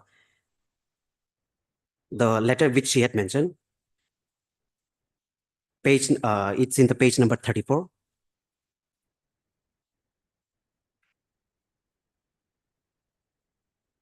This was the letter written to the registrar, as I understand that the letter where he had mentioned the sweet love letter, that was because he was frustrated. His wife was almost in the deathbed, and then he received such letter, and then he knew, because if I can take you to the very bottom of the first page, the letter, here in the second para, the bottom second para, he clearly states, I repeatedly requested the Vice Chancellor and the Registrar for buying textbooks, as there are almost no books in the library. Whatever, you addressed it, dearest madam, in your love letter. Yes, Your Lordship. So is it a official correspondence should be? This that is not official, yes. It is an official correspondence. na? Yes, yes. So, Your Lordship, they had an altercation with the registrar, and then he had also had an altercation with the head establishment because of how the university was functioning. In the department, there was only one lecturer, and then there are several students, and of course, there are PhD students as well. And at times, there are no lecturers, no faculty members. However, the students are there. So the lecturers were being overworked, overexploited. So he did point it out on this. They had an altercation, and he knew that something would happen to him, and that's how things when the said advisory memos were issued, which clearly, like I mentioned, to the when he had written to the NHRC, Human Rights, and then they wrote it to the Chief Secretary, and then the Chief Secretary inquired to the said university, and then the said university replied. And in this university, in the reply, they had mentioned that there was no mention about the advisory notes, which clearly states that he was absent, and then he did not submit the net certificate. So on that basis, so there was no show cause notice given. However, after when the case was filed, and that's when we come to know that there was an advisory notes, and two advisory notes were there, and also the remanding letter of the net.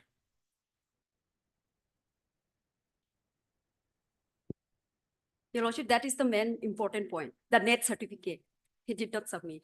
So as per the petitioners, he plainly declines that during the appointment, there was no mention of the net certificate. If there was, he already had an argument with the establishment regarding how the university is working. So they should have pressured, but they never pressured on that ground. However, when they have basically given the allegation that these letters for the remanding of the net certificates were forced, backdated, and also as per the reply letter by the respondent, they says that these applications are not found in the record. However, there are signatures which clearly says these applications were not found in the record. It's mentioned in the reply letter that they had given. Sorry. Your Lordship, the state signature is there, but there's no stamp. If it is official, the stamp should be there. Since it is it's not visible for us, like it's in Xerox copy, so we did not know regarding this. But as of now, I have just seen it, and there's no stamp here.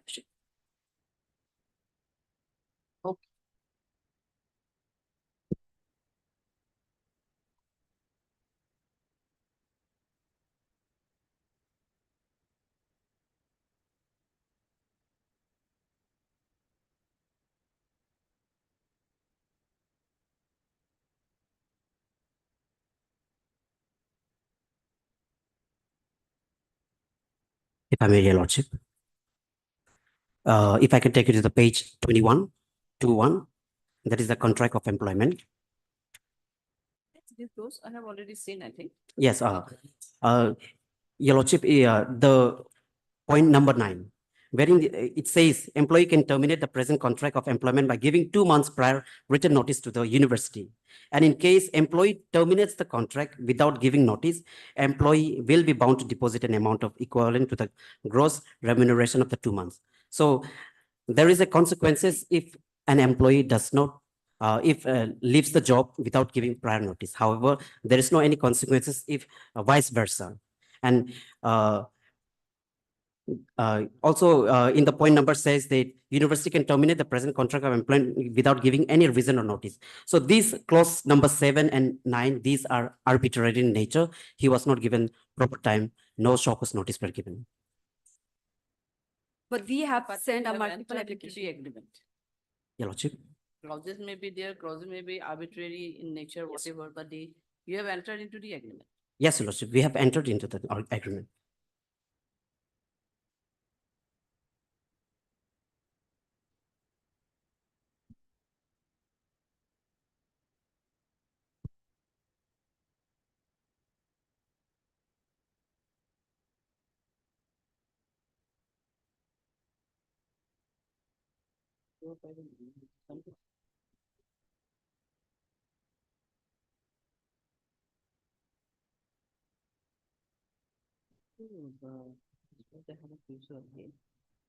কিন্তু এই লিপিখনত কিবা মাৰি ফুটিছো বহুত ডাঙৰ কি কৰিছো আজি স্পষ্ট দেখা দিম order bully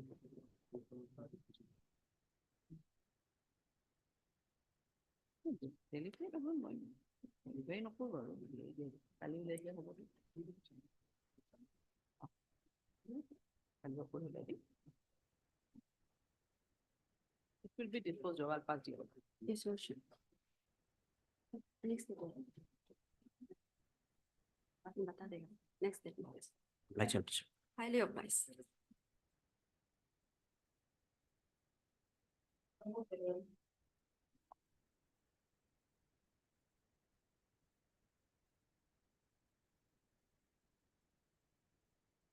This matter, my lord, they are supposed to take instruction regarding the development of the investigation. Oh, This government responded. government responded. Yes, who is appealing for the government?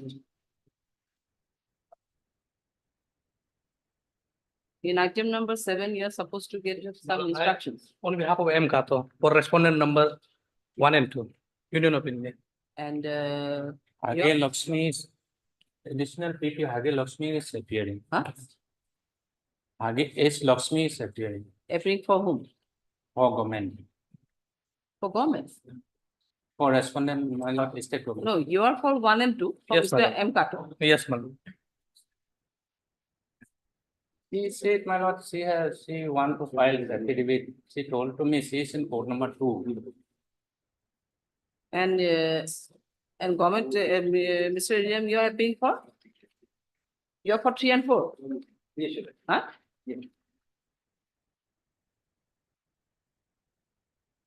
For whom she is appearing? She is appearing for 3 and 4, my lord. Huh?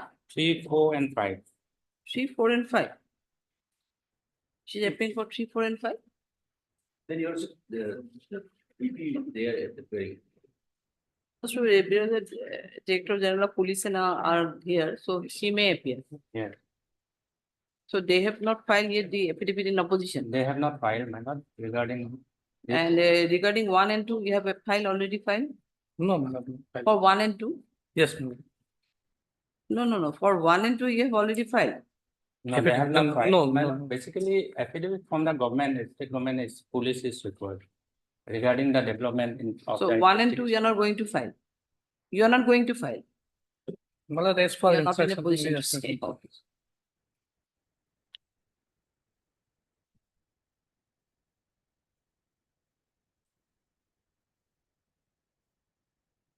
Court number 2. Heard Mr. S.K. Deori. You are Mr. S.K. Deori. Yes. Heard Mr. S.K. Deori denied counsel for so and so. And also heard Mr. So and so be appearing on behalf of Mr. M. Kato, Dilan DSGI. Uh, from the report, the office report, it is seen that the affidavit in opposition is not yet filed by the state respondent. Let the matter be listed on. She submitted anything to take instruction for 1 week, 2 weeks? Yes, 2 weeks, my lord, she told to me, my lord, she is supposed to file an affidavit. List after 2 weeks, enabling the state respondent to take instructions and to file their affidavit in opposition. Okay, it will be started.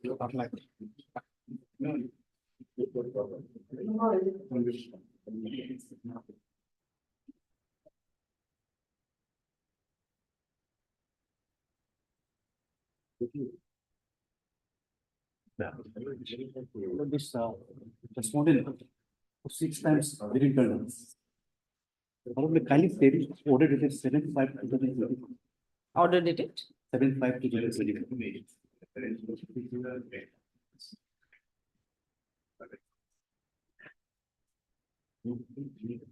Third Mr.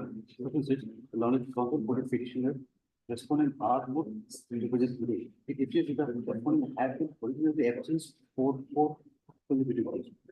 There are matters for admission hearing also is required from the minutes. But on the next date, then on the next date on 27/5, they appeared. Is it appear but mistaking or recording? The report today they can fix. Fix it was given. This matter could be disposed of. Disposed of. But it's a state respondent. No, it's a state respondent. Respondents are state. Private respondents.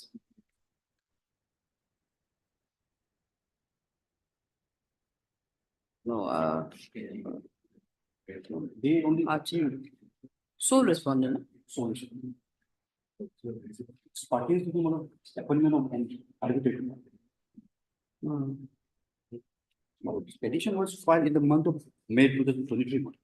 And on August, council body respondent filed his Wakalanama. Thereafter, committee bench. It is done. No, how many respondents are there? Only solution. One. Sole respondents. So on behalf of the sole respondent, the Wakalatama was filed. Hereafter, they didn't. All will find this order dated, But this has to 7/8, be- 2023. 7. There is a I date. don't know, as per you, most probably they were not there, but as per order dated 27/5, they were present. I mean, both the parties are present. It is recorded, which may not be true in fact. And prior to that, they were absent 7/5, and then again on. Oh, no, yes, none appears, okay, yes. In fact, they didn't file their reply. Then you also remain absent on day 8/1/2024. Again, 8/28/9 also they remain absent. Obviously, they are absent. Okay, I'll pass the order one. You are Mr. G. CGC. CGC. no? What Mr. G. Riva, the learned CGC appearing on behalf of the petitioner. From record, it reveals that the respondent, sole respondent remain absent in 3-4 consecutive days. However, on 27/5/2024, that is on the last date, their presence was recorded, and hence, considering the submission made by the learned CGC, let one more chance be given to the respondent, sole respondent side. In default, consequential order will be passed accordingly. List the matter accordingly after 1 week in admission column. We are listing it after 1 week in admission column. And so if they are not there, in the consequential order will be passed and the order will be decided accordingly.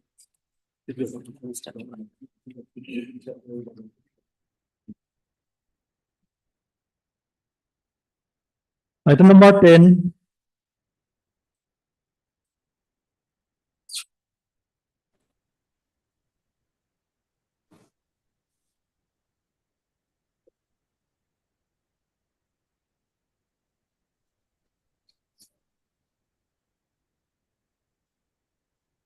I'm APM for respondent number 8.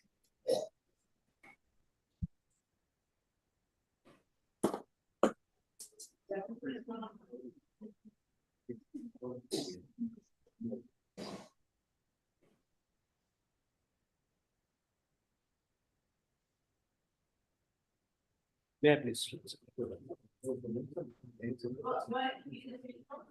For the respondent number 8, Lordship. Senior Counsel, Mr. D. Mahesh. I'm APM for respondent number 8.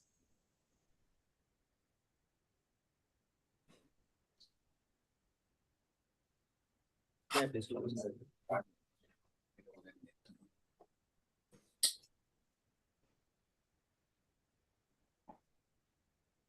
Lordship, hearing this case, I am appearing on behalf of petitioner. Lordship, the petitioner. No, I'm with the senior counsel. Yes, Lords. Right, Lords. I am. Yes. Senior counsel, RD. 2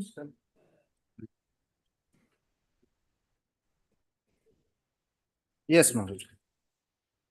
Yes, sir, Lordship, time for one. 2 to 7, yes. Yes.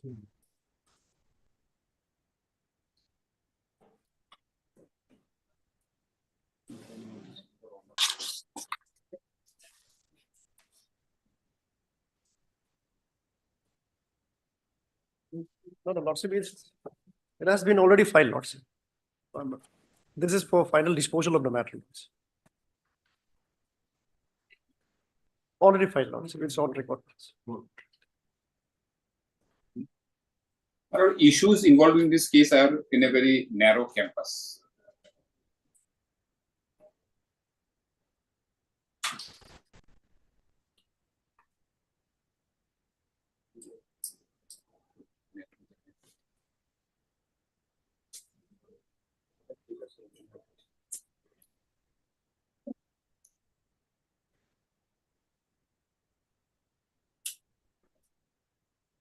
There is some problem with connectivity,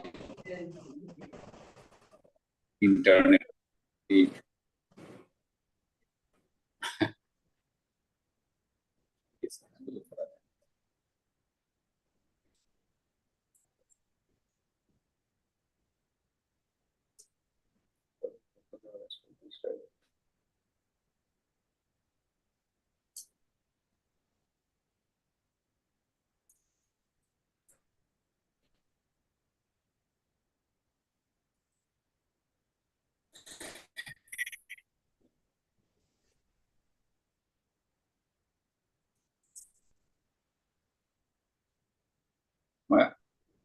Although the petitioner will argue his case, I am just pointing out at this stage that the issues involved in this case are very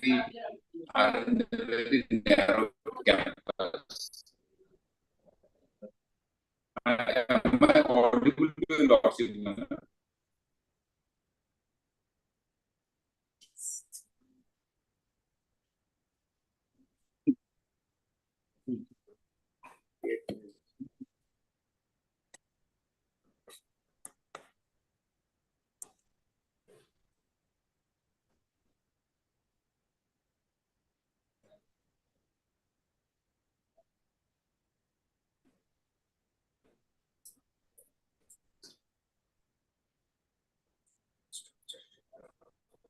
So, can you start then? Yes. Yeah, ma'am. Okay, so we are hearing the petitioner side. Mr. Mujumdar, are you? Yeah. Yes. Right, to nine. Can I get a dictionary? Okay. May I proceed? No, you can proceed, but see, we will not be able to hear his reply. In fact, connectivity issue is there. My lord, I just wanted.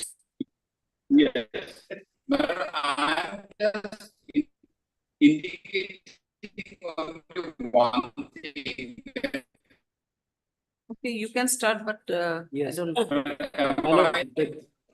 The case of the petitioner is that, Lordship, I am a class 3 registered. Am I audible? No, not Am I properly. Mr. audible? Not properly. In fact, your voice is also cracking and there may be some disturbance on your part. Rather, we have checked from our side, it's okay. So we start hearing the respondents, petitioner side first. Ki koribo? Yes. We can proceed or what? May I please, Lordship? Lordship, the respondent authority on dated 11 August 2023 has plotted a notice inviting tender calling for the bidders for supply and procurement of MG Narega materials at the district of Gurungkume.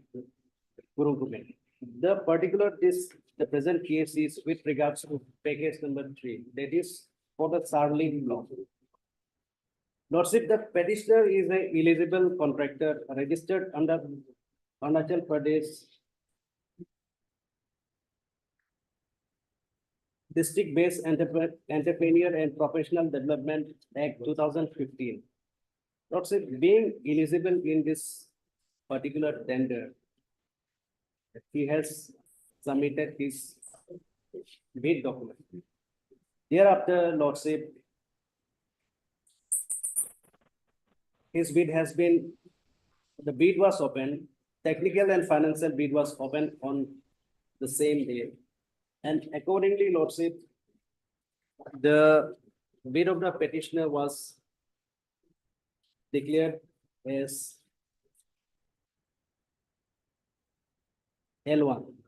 May I take, Lordship, to page number 41, that is Annexure 4 and Annexure 5.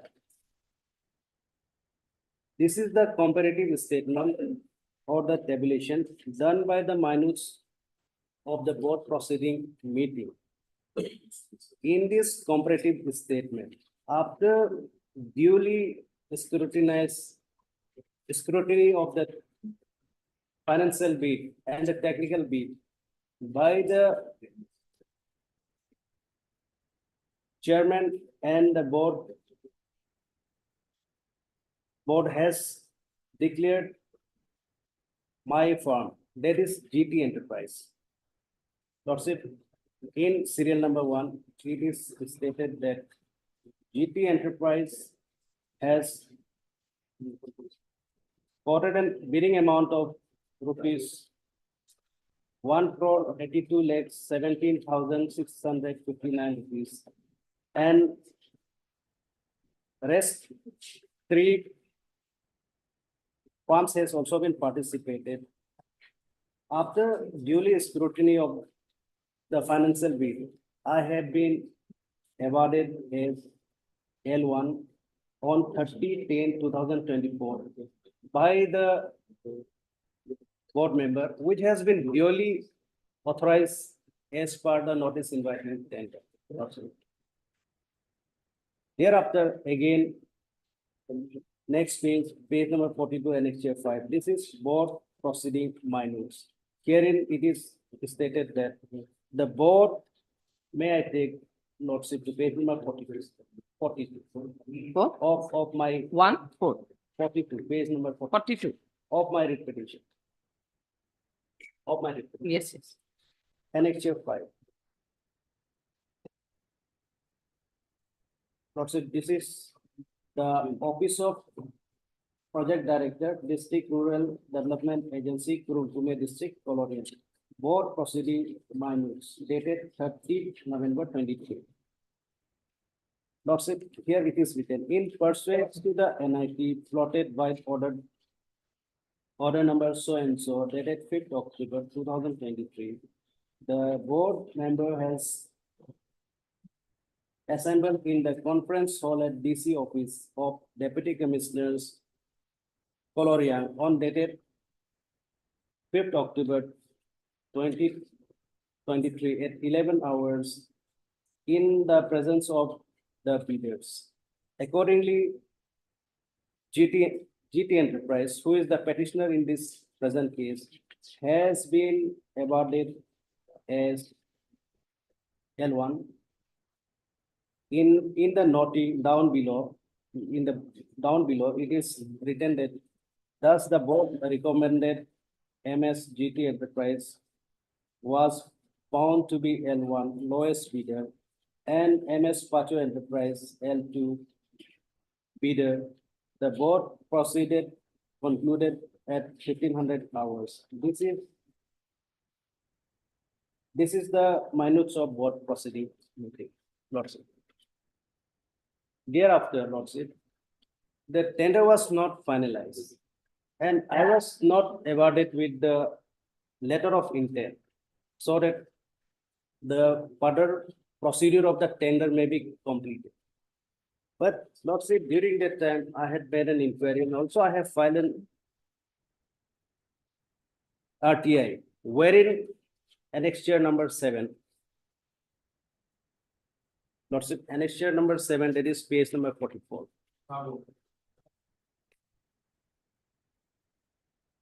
This has been, I came across this letter wherein it is stated that the private respondent, that is NK Enterprise, who has been not adjusted as L1 in the minutes of board proceeding, which was already concluded, has Lordship arbitrarily and illegally recommended NK Enterprise, that is the private respondent, and he has been awarded with letter of intent for the procurement of the material under Manrega 2024 in respect of CD blocks, sadly. Lordship, being aggrieved with this impugn order, I have filed this present writ petition. And upon motion hearing of this case, the Honorable Court has stated, and today the case is fixed for final hearing. Lordship, may I take Lordship to page number 8 of my writ petition. The type copy version is at page number 48. Lordship, as per the NIT, Page number page number 48 48. of my writ petition,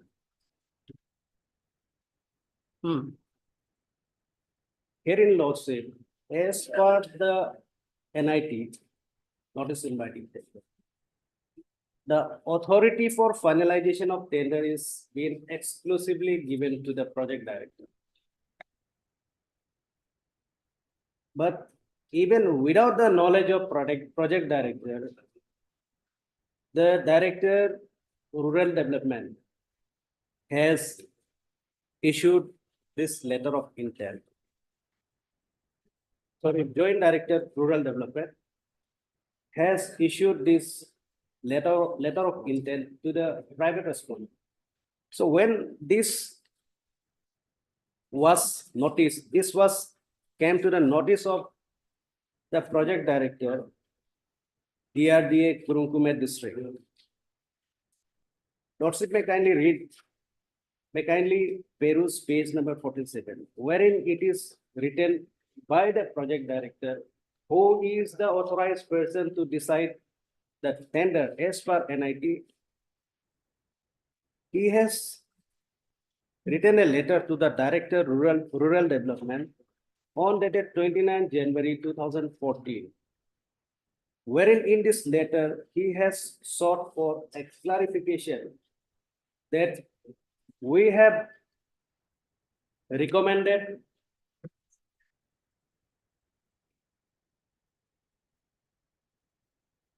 L1, we have adjusted the petitioner or the petitioner, that is GT Enterprise, as the L1 in this present case.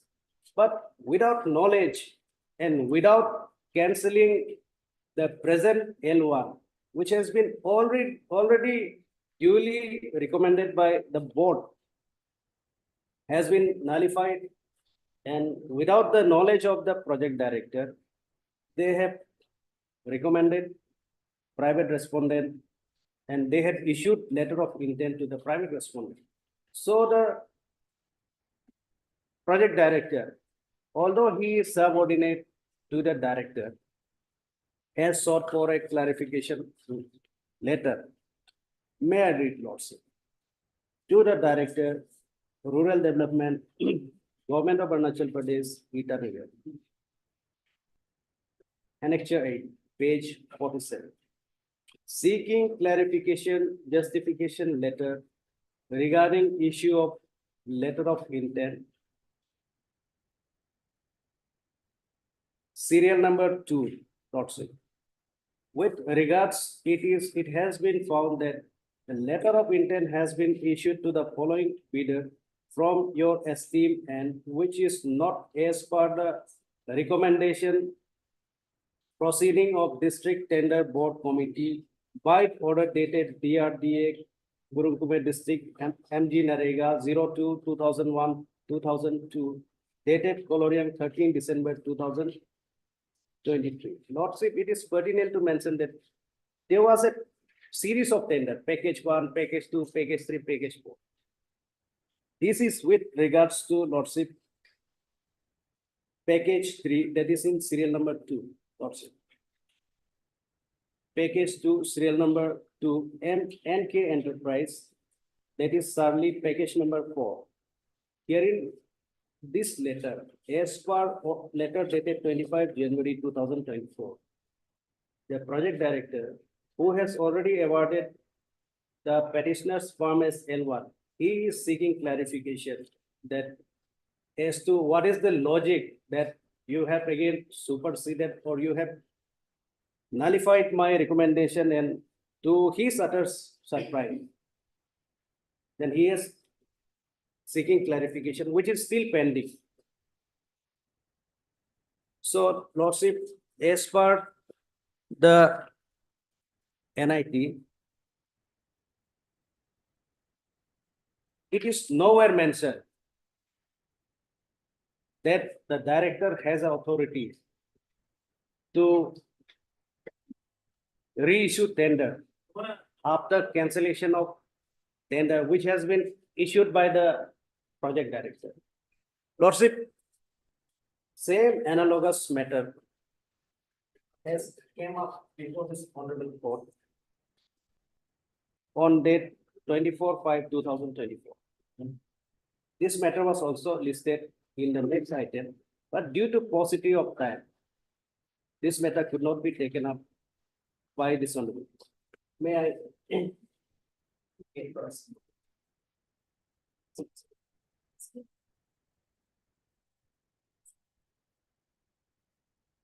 Same and common NIT, Lordship, same department, Rural Development Department, only the package is different. This is with regards to package number 7, that is Polosang CD block, and the present case is package number 3, that is Sarli CD block. Here in this case, the Honorable Court, page para 13, Lordship, has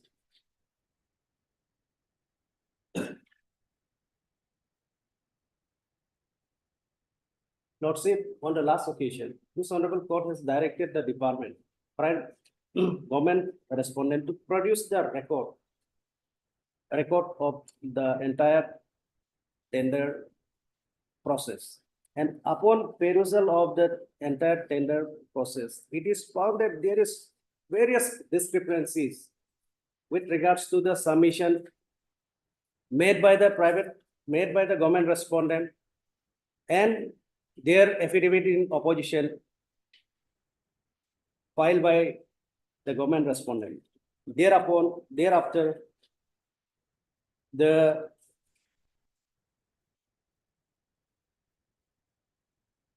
Mary, para 13, learned standing counsel for the respondent number 227 has also produced the report of scrutiny of tender documents of MG Narega 2023-24 against Kurukume district.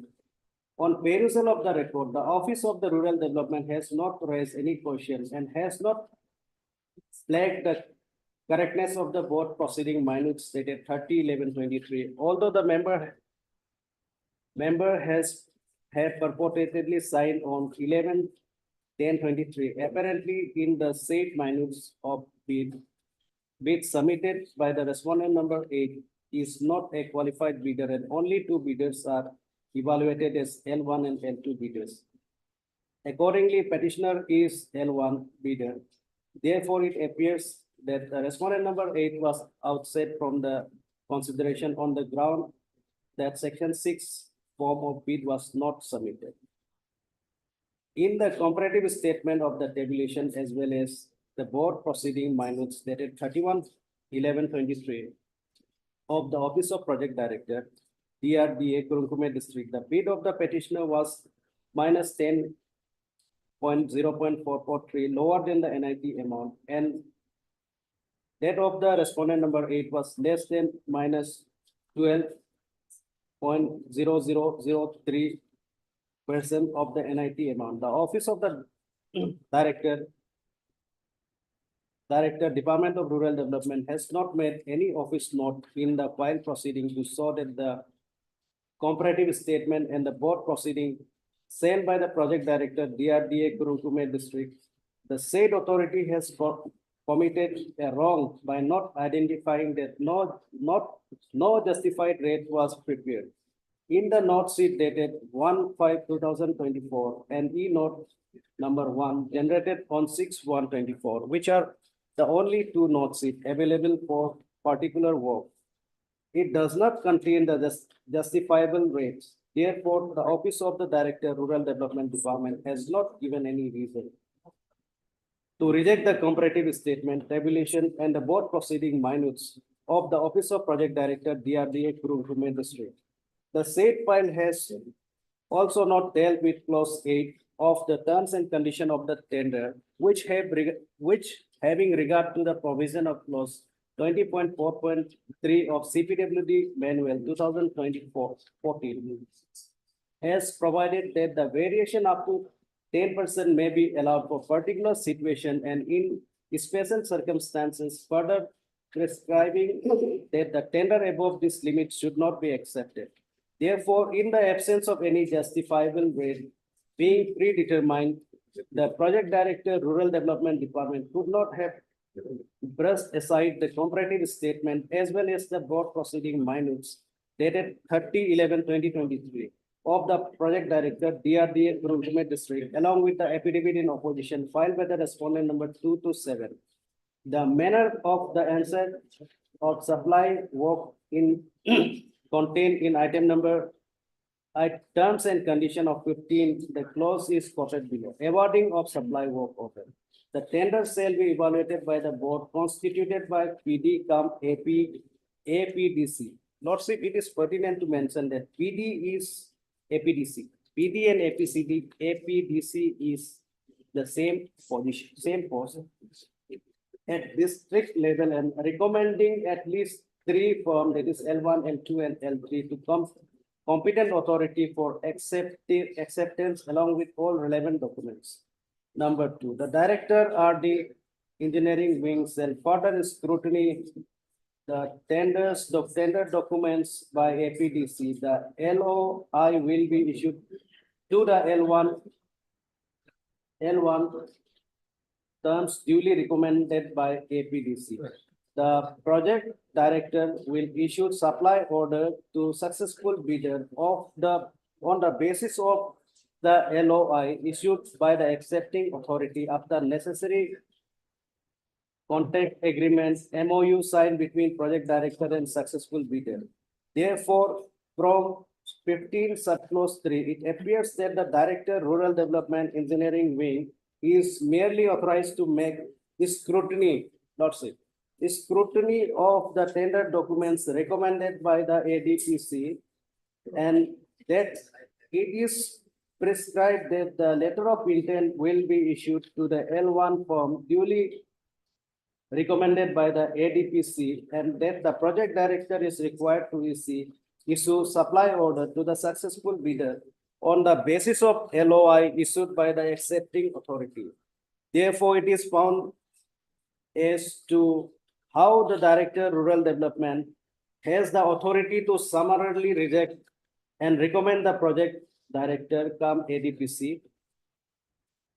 While rejecting the proposal sent by the project director, DRDA Kurkume District Rural Development Department could have disclosed in the decision-making process the reason for not accepting the recommendation and to recommend the bid submitted by the respondent number 8 in the absence of any such note in the office file of the Office of Rural Development Department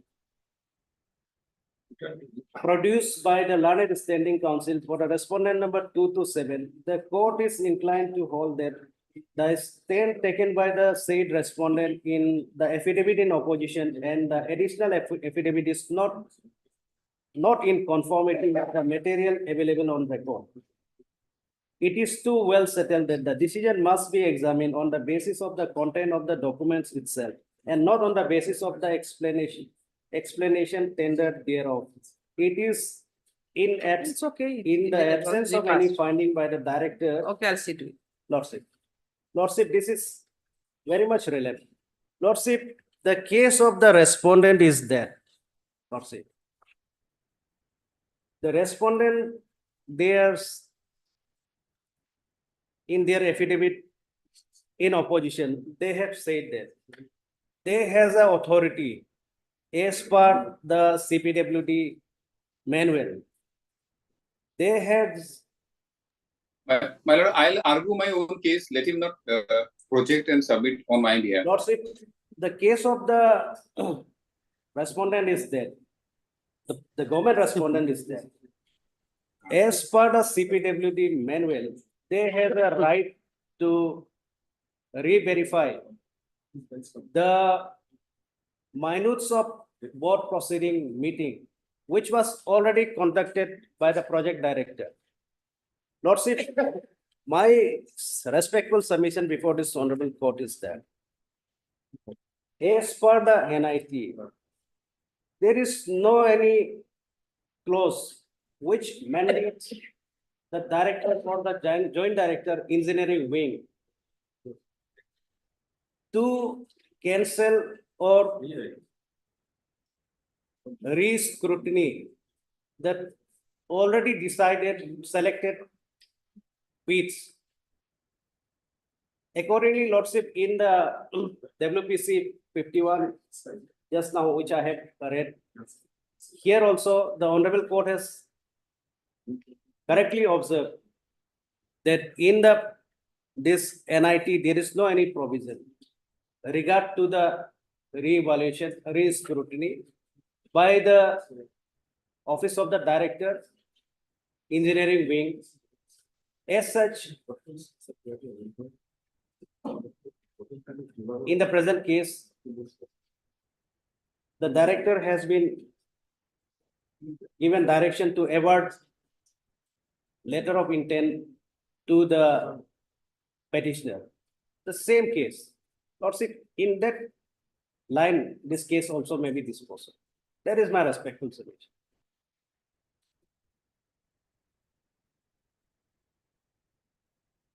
Yeah. Yes.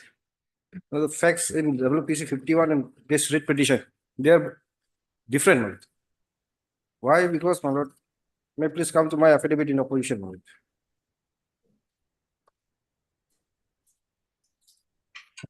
2 to 7. My lord. Yes. Page 21, my lord. 21 of the petition or Yes, my affidavit in opposition, my lord. affidavit? Yes, ma'am. 2 to 7.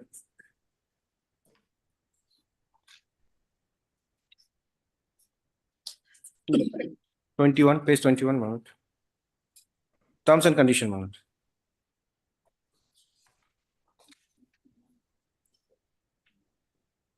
Yes. May I, my lord? First, one, my lord, the contractor so and so, my lord. Roman 1, my lord.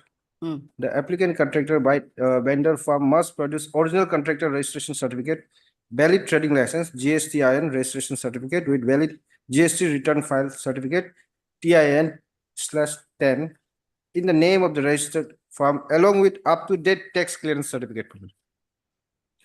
Now, my lord, may I please come to page 51, my lord. Page 50 is the order, my lord. On 5 January 2024, my lord, this evaluation was carried out in the director level. Page 51, my lord.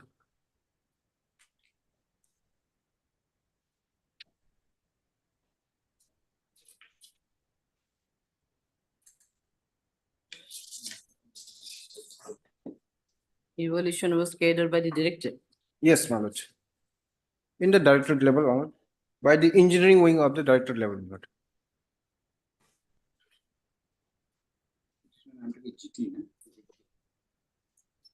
That is in consonant with section 20.2 scrutiny of tenders, my lord. CPWD, my lord, 2014, my lord.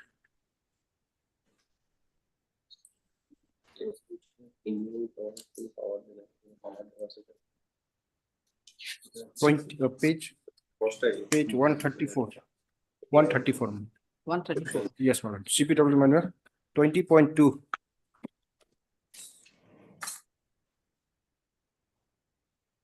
One, 3, 4. Section 20.2, my lord. Scrutiny of tenders. Hmm. May I read, my lord?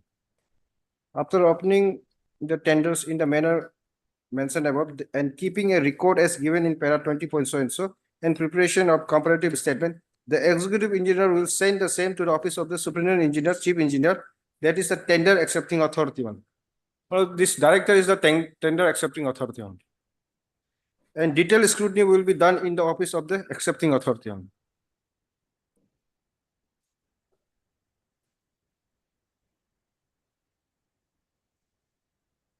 Now, my lord, may please come to page 50 of the my affidavit in opposition, my lord. 50. So as per clause 20.2, yes, my lord. My lord, may page 50, my lord. the As per the CPD Works Manual 2014, section 20.2 scrutiny of tenders, my lord. So we scrutiny, my lord. Then page 51, my lord.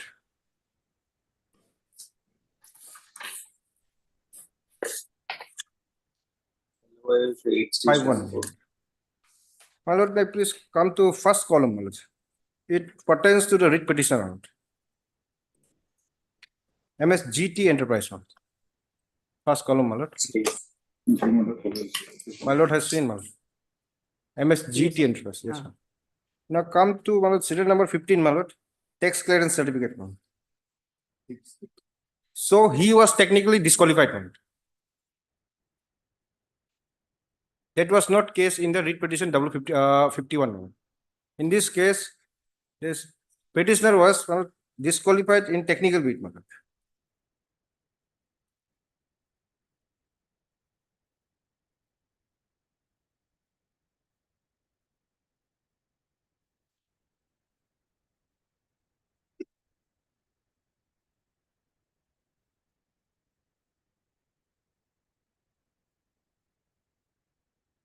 My lord has habit, my lord.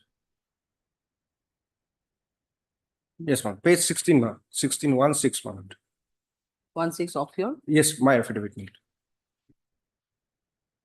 16:16, ma'am.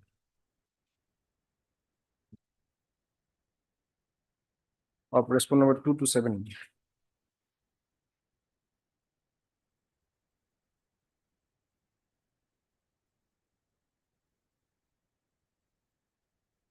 One six, ma'am.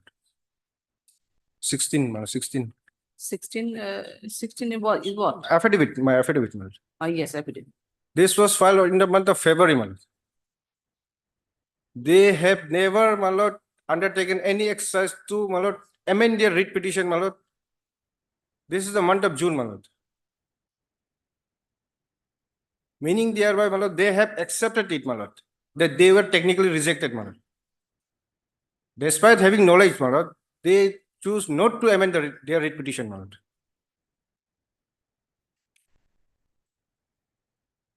So they have accepted, my lord, the order dated 5/1/24, my lord.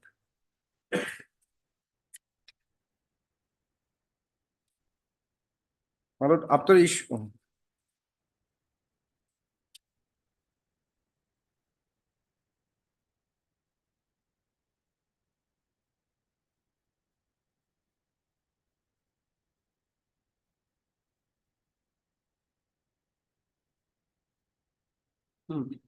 Yes, my lord.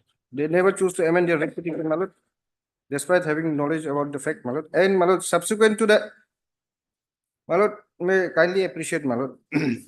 This letter of intent, my lord, was issued on 8th January 2024, my lord. 8th January 24, my lord. And this order was issued prior to 8th January. It was issued on 5/1/24, my lord. And the copy of this order, my lord, page 50, my lord, it was served to the project director DRD, Coloring District, my lord. Page 50, my lord, down below, my lord, copy 2, my lord.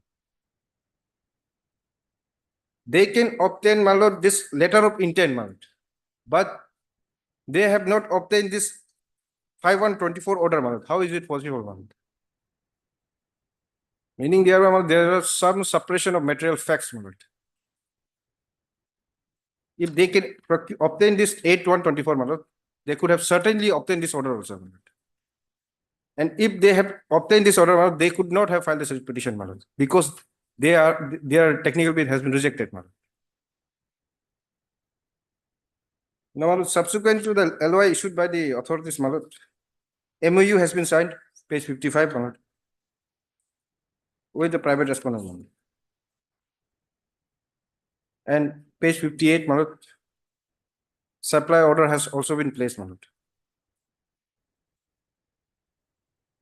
31/1/24, my lord. I have a short judgment on this, my lord. 2022 3 GLT.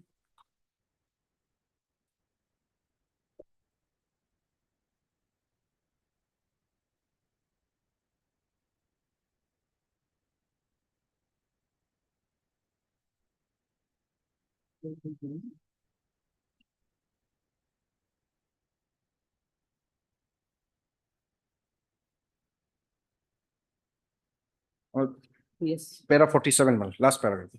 Second last paragraph, 47.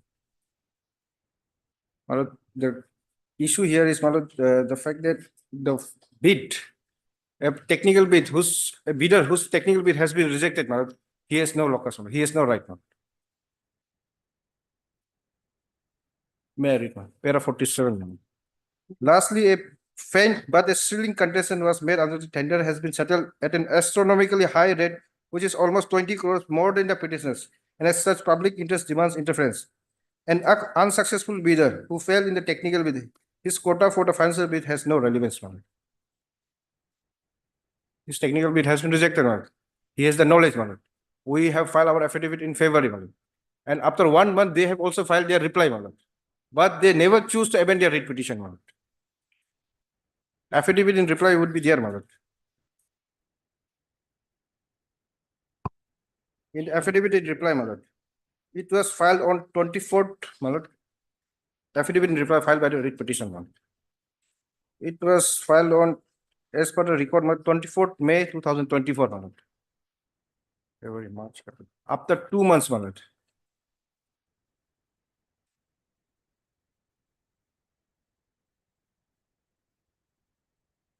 This is my short submission, my lord.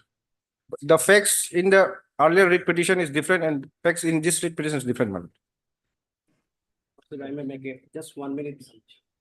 Well, I have to make my submissions before my Yes. counsel appealing for the petitioner says something in reply to the submission made by the government. You'll get the chance to do it. My- Okay, yes. My submissions now will be very brief because the petitioner has stated all the facts.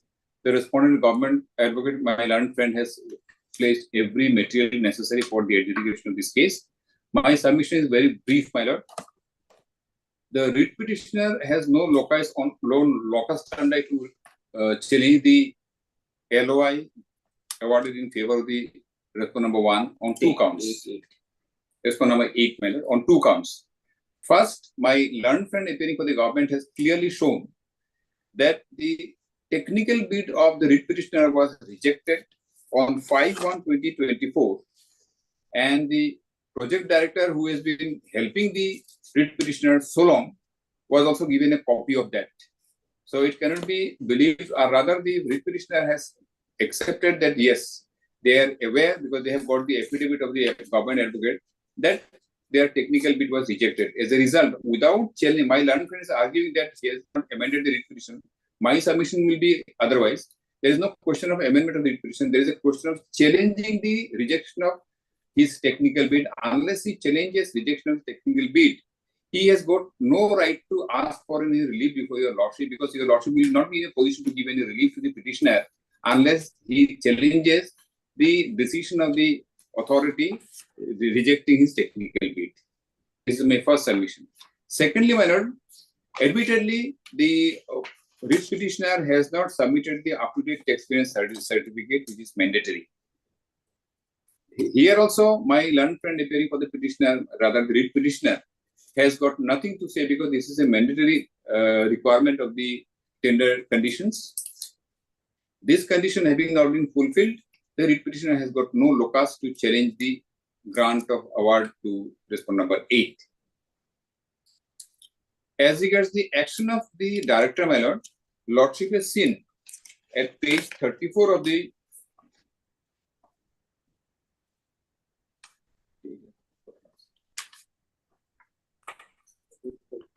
my lord, at page 34 of my affidavit in opposition, I have annexed. And this lordship will find at page 26 of the petition also.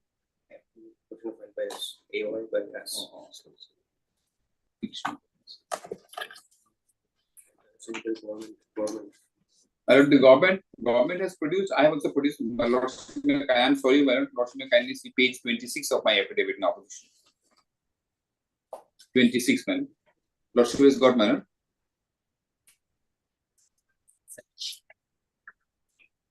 The terms and conditions of the tender start from page 25. And page 26, left-hand side bottom, my lord, award and supply of work. Lordship will kindly see the tender. Number 1 says, the tender shall be evaluated by the boards constituted by the project director come ADPC at district level and recommend at least 3 firms, L1, L2, and 3, etc., to the competent authority for acceptance, along with all relevant documents. So, accepting authority is the competent authority, is different from the project director. He has only to recommend, and his job gets over after making the recommendation. Now, clause 2 says the director RD engineering wing, or shall kindly note engineering wing, shall further scrutiny the tender documents recommended by PD cum ADPC, LOI, and LOI will be issued to the L1 firms duly recommended by the ADPC. So, if after recommendation it is found that everything is in order, as per the recommendation, the LOI will be issued. But if on scrutiny it is found that the board has ignored one very important aspect, that the technical bid of the writ petitioner itself was non-responsive on the ground that he has not submitted a document, tax clearance certificate, which is mandatory. So it was within the power of the director in terms of clause 15 of the tender conditions to see whether the recommendation made by the PD cum ADPC is acceptable or not. Because there is a question of acceptance. Clause 1 says, competent authority for acceptance. So it was not accepted, and rightfully so. And within his jurisdiction, he has taken a decision that it was not accepted. And therefore, at page 50, my learned friend has pointed out from the affidavit in opposition, at page 50, on 5/1/2024, the bid of the petitioner was rejected as it was found non-responsive on the ground of want of submission of a document of tax clearance certificate. That being the position, my lord, my first submission will be the writ petitioner has got no locus to challenge the LOI issued in favor of respondent number 8 on the ground that his bid, technical bid was rejected, which has not been challenged till date. Secondly, my lord, the ground taken in the writ petition that the director has not acted upon the recommendation. My lord, tender condition says there is no question of acting upon it because there is a power given to the director, which is the competent authority to accept it. Director has not accepted because there was deficiency in the technical bid submitted by the writ petitioner. And there is one more ground taken in the writ petition that in the comparative statement, which your lordship will find at page 42, my lord, at page 42 of the writ petition, my lord, of the writ petition, serial number 4 is the respondent number 8, page 42, my lord. Yes. My lord, writ petitioner Yes. GT Enterprise has also there is a deviation in the rate quoted by GT Enterprise also, although it is less, minus 10.00443. And so far as respondent number 8 is concerned, there is a deviation of minus 12.004. So deviation is there in respect of both. So on this count, the writ petitioner has got no locus to challenge. If this ground is to be taken for holding that the bid is not according to the tender conditions, then his bid is also to be rejected. So this ground he cannot take. On this ground, he cannot come to the High Court, my lord, challenging the bid. This ground he has taken. And lastly, subsequently, my learned friend appearing for the petition has relied on a judgment passed earlier in a more or less similar case. There, first of all, my lord, the facts are different. Secondly, my lord, this plea of locus was not taken in that case. We are taking a plea of locus on the part of the petitioner because his technical bid was rejected and he has never challenged the technical bid, my lord.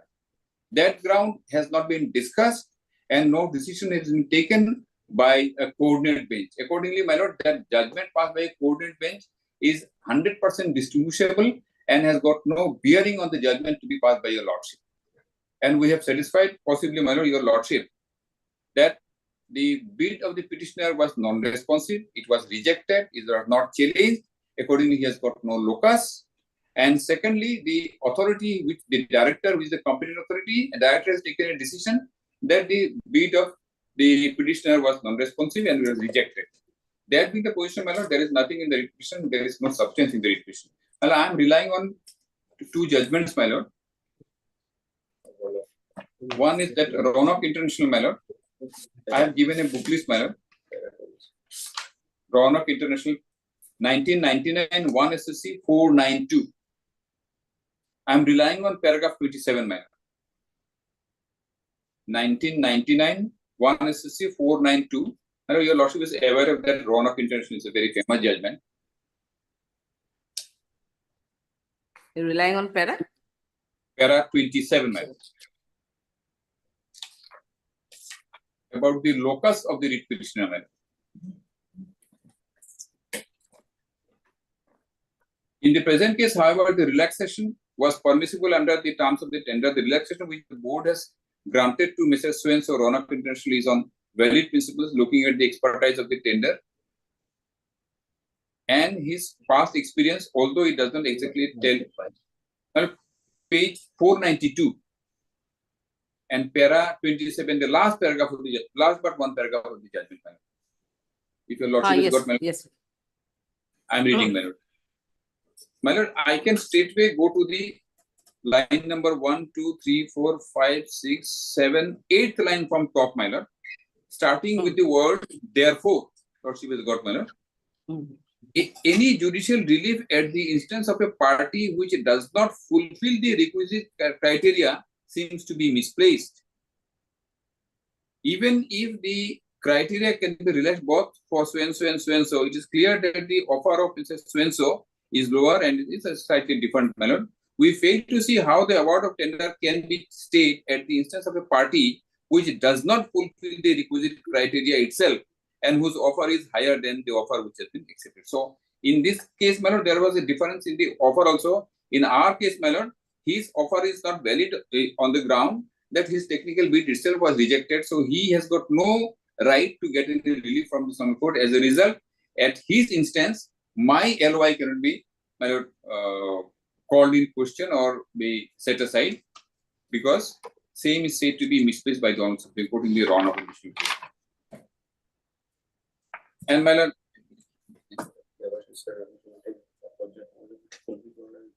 there is a judgment of our High Court reported in 2023, very recent judgment, my lord, 2023, volume 2, GLT 563. I gave you a book list of this book also, my lord. 2023, volume 2, GLT 563. Para 39, my lord. Paragraph 39. Lord, you may kindly go to page 583 at para 39. Yes.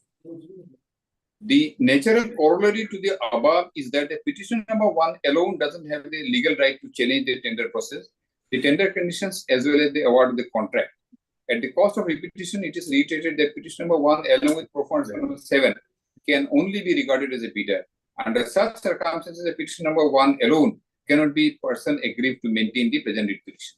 So in this case, the issue was, my lord, that there was a joint venture, but one of the entities only filed the writ petition. The other one was included as a performance number 7. The Honorable Court saying that if both the entities come together as a joint venture to file the writ petition, he cannot be regarded as an aggrieved party, and therefore at his instance, writ petition will not be maintainable.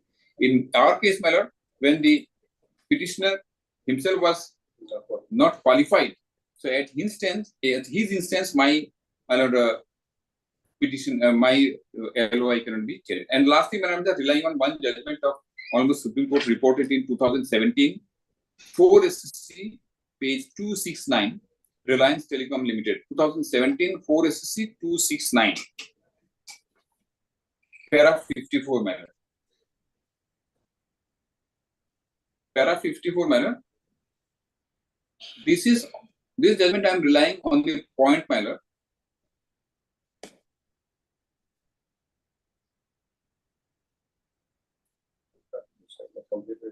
Yes. This judgment at para 54, Lord, may kindly see, we may, relying on that kind of FCONS Infrastructure Limited, where this Supreme Court said every time a tender is issued and work order is issued, the people challenge the same before the High Court. This is there in the first paragraph of that FCONS Infrastructure Limited, my Lord is aware of that.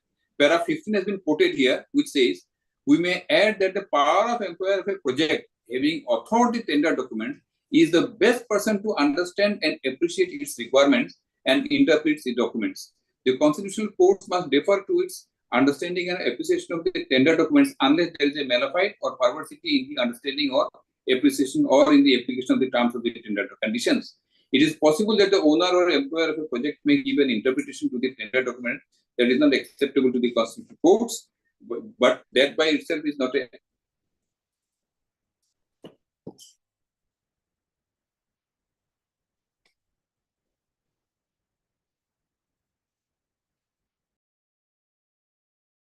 Am I audible, my lord? Yes. Now, Yes, yes. So, my lord, this judgment I am relying for a limited purpose when the petitioner is saying that the rate quoted by me has a deviation of more than 10%. His rate is also, there is a deviation. In the bid submitted by him, my lord, there is a deviation which I have shown from the comparative statement, my lord.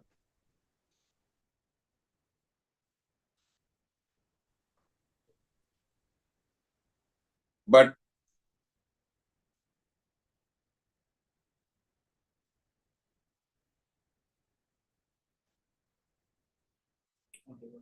am I audible now, my lord?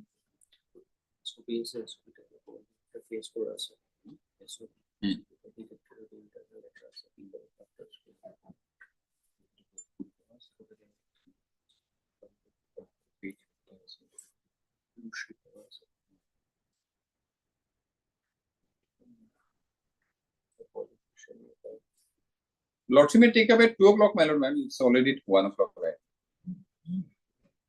We have You know, one your matters. matters are there, na? No, my lord, what we'll do it, because your lordship, I have seen the number of matters are being taken off. Our case is 25, 26, 27. So what your lordship can do is, there is some urgency on our part. So there will most probably, we file an application for We have implementation. already filed an application. Oh, no. I you have filed an yes, application. You have filed your My application. learned for friend will implement. take a date for objection, I think. And let, I'll ask for a date for Are objection. you objecting or? Yes, yes. he'll object, he'll object, I know, he'll object. My lord, Vehemently let I'll him object, object. my lord, he'll object. But one of the petitioner in one case 115 of 2024, my learned friend Mr. Sahebala is appearing. In that case, my lord, their petition was amended and we were also made a party. So the subject matter being In the same, 115. yes, there is absolutely no problem. My learned friend object, I know, but that matter can be heard. But whatever may be, my lord, if it is not inconvenient to your lordship, let this 20 matter be fixed for 24th. 24th. 24th. In the meantime, whatever objection has to be, rejoinder has to be filed, we'll file it. Because there is a statement, why I'm saying there is a statement which has been made on the last occasion and and one letter has been annexed in 93. They are saying that there is an order passed by the government in May 2023 that there's some supply has been, it will be continued till the finalization of new tender. But our instruction from our client is that from March was the last, thereafter we are not supplying. No, but Yeah. that order will, on that day which Mr. Doctor has pointed out. Yes. As per that order, you are continuing. No, your supply. that's the problem. How, That's, but that's your lordship will kindly see, that's the order of. there are 4 or 5 numbers. of No, counts there. I'm telling your lordship. 2021, NIT was floated 1 year. So after that, they did not float any NIT. So in 2023, May 2023, there was an order passed by the government, which my learned friend showed and is a part of 93 also, they have annexed. Now they said that these are the parties, bidders who are supplying it. Now my instruction from my client is that only till March 2024, they were supplying, thereafter there is no supply. If a notification was from on which. So day? until further order. But this is for page 25, if your lordship kindly see, that's an order. I'll not trouble now. That's what it says, my lord, that it is for till finalization of a tender. But now the question is, I have asked my client, how prejudice will cause to you? Because my learned friend has rightly said that if you are supplying, I am supplying, that what prejudice is caused to my client. Now instruction is that no supply is being made by my client. Only last was till. Only by your plan, then the. I don't know other about remaining others, parts- but that's the whole problem, my lord. I don't know about others, my lord. In any case, my lord. Any he- case, then he has let me- filed an application for impleadment, my lord. Naturally, I will file my objection. Let all these 3 matters be listed on On 24th. 24th, let it be listed. In the Listed, be meantime, listed government on is there, my lord. Not have Simon, all are the beneficiary, my lord. Now what you government is one. My lord. I am not beneficiary. All are the beneficiary because they'll be doing business. One way or- Now, what we want, my lord, as they have said, my lord, if no one is continuing, my lord, then liberty should be given to the state government to make an interim arrangement, my lord. Because the supply of pregnant women, that food items, we should Let not us, be stopped. let us see the. That's matter a of up to the 24th. why Let they it- put it. Let these My all lord matters will come on not- 24th. Wait. This says, this No should one not is be supplying. But proper. I didn't say. Direct the government to make an interim arrangement at this stage. But I'll tell your lordship that my lord, no, my lord, that's. No, no, my- I am supplying. I am continuing. the That's what, supply. why your lordship will encroach on the area where the government should do it, my lord. My lord, we are not supplying, that's I have indicated. So let this matter be taken on 24th, it should come to a logical conclusion. That's what my submission. I'll conclude at 2 o'clock. I'll just take 5 more minutes, madam. Mr. Majumdar is on the, about the Oh, other. acha. Yes, Mr. Mojumdar, what I say? He also wanted on 24th? He 24th. once he will continue in the second half. The other matter, Mr. Yes. Majumdar is. Yes, yes, it will be continued. It will be. And we all agree that it should be, On this 24, 24th. 25, 26 should come up on 24 24th, 24, 25 and 26 would come on 24th of this month. Yes. June. And the interim orders in all the cases, my lord, that may continue till that date. That your lordship may specifically observe, my lord. Otherwise Otherwise, it will create confusion. otherwise Mr. Doctor will not, na? This is not continued. Okay, pass the order. And my lord, the IA which we have filed, IA, Yes, in for this way implementation. impleading, that notice will be issued. Yes, So, yes, so we'll do obviously. it. No, do it, I person. One I is filed by him, another one is. But I'll tell your lordship one In thing. both, this item. Yes, Two yes, sixty-seven. yes, yes. One thing here, video connection is not good. I am telling your lordship. It is not from the other side, from Guwahati or from, but the problem is from here. It get disrupted. Yes. That's- Actually, we have taken this matter before the principal state also. Yes.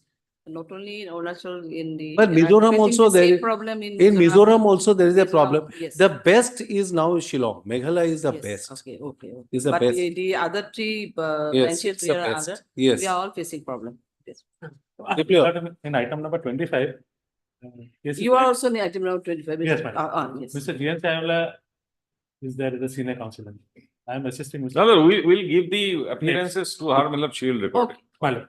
Okay, ma'am. I am Now, to this is place. your interim will be continued. My lord. And Till 24. Till 24. Yes, yes.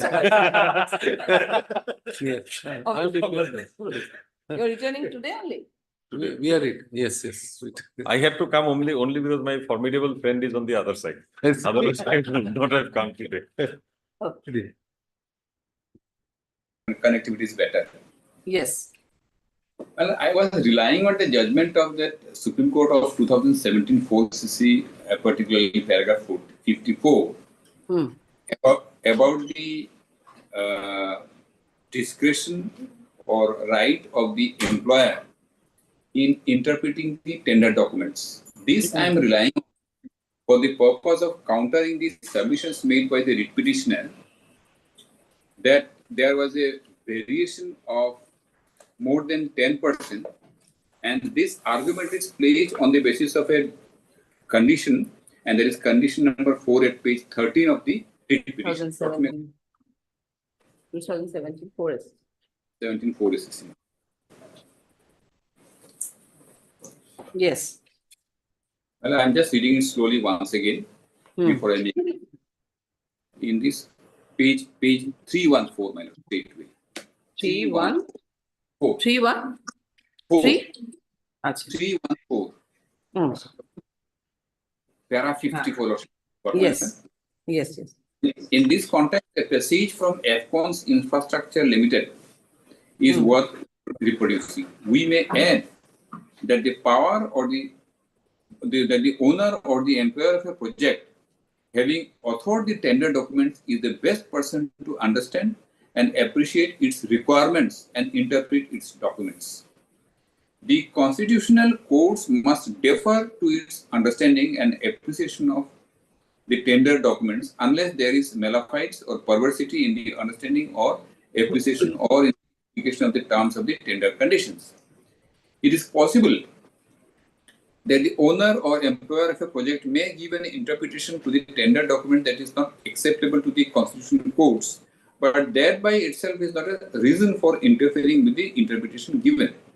And I am relying on the judgment to show that the employer in the present case has given a particular type of interpretation to clause 4 of the tender conditions at page 13 of the petition. Lordship may kindly see.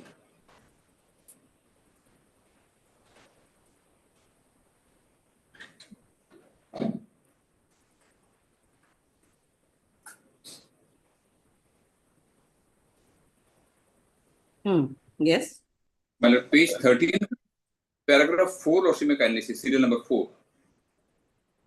Acceptance of tender at justified rates with allowable variations as per CPWD Works Manual 2014 20.4.3.2 shall be strictly followed.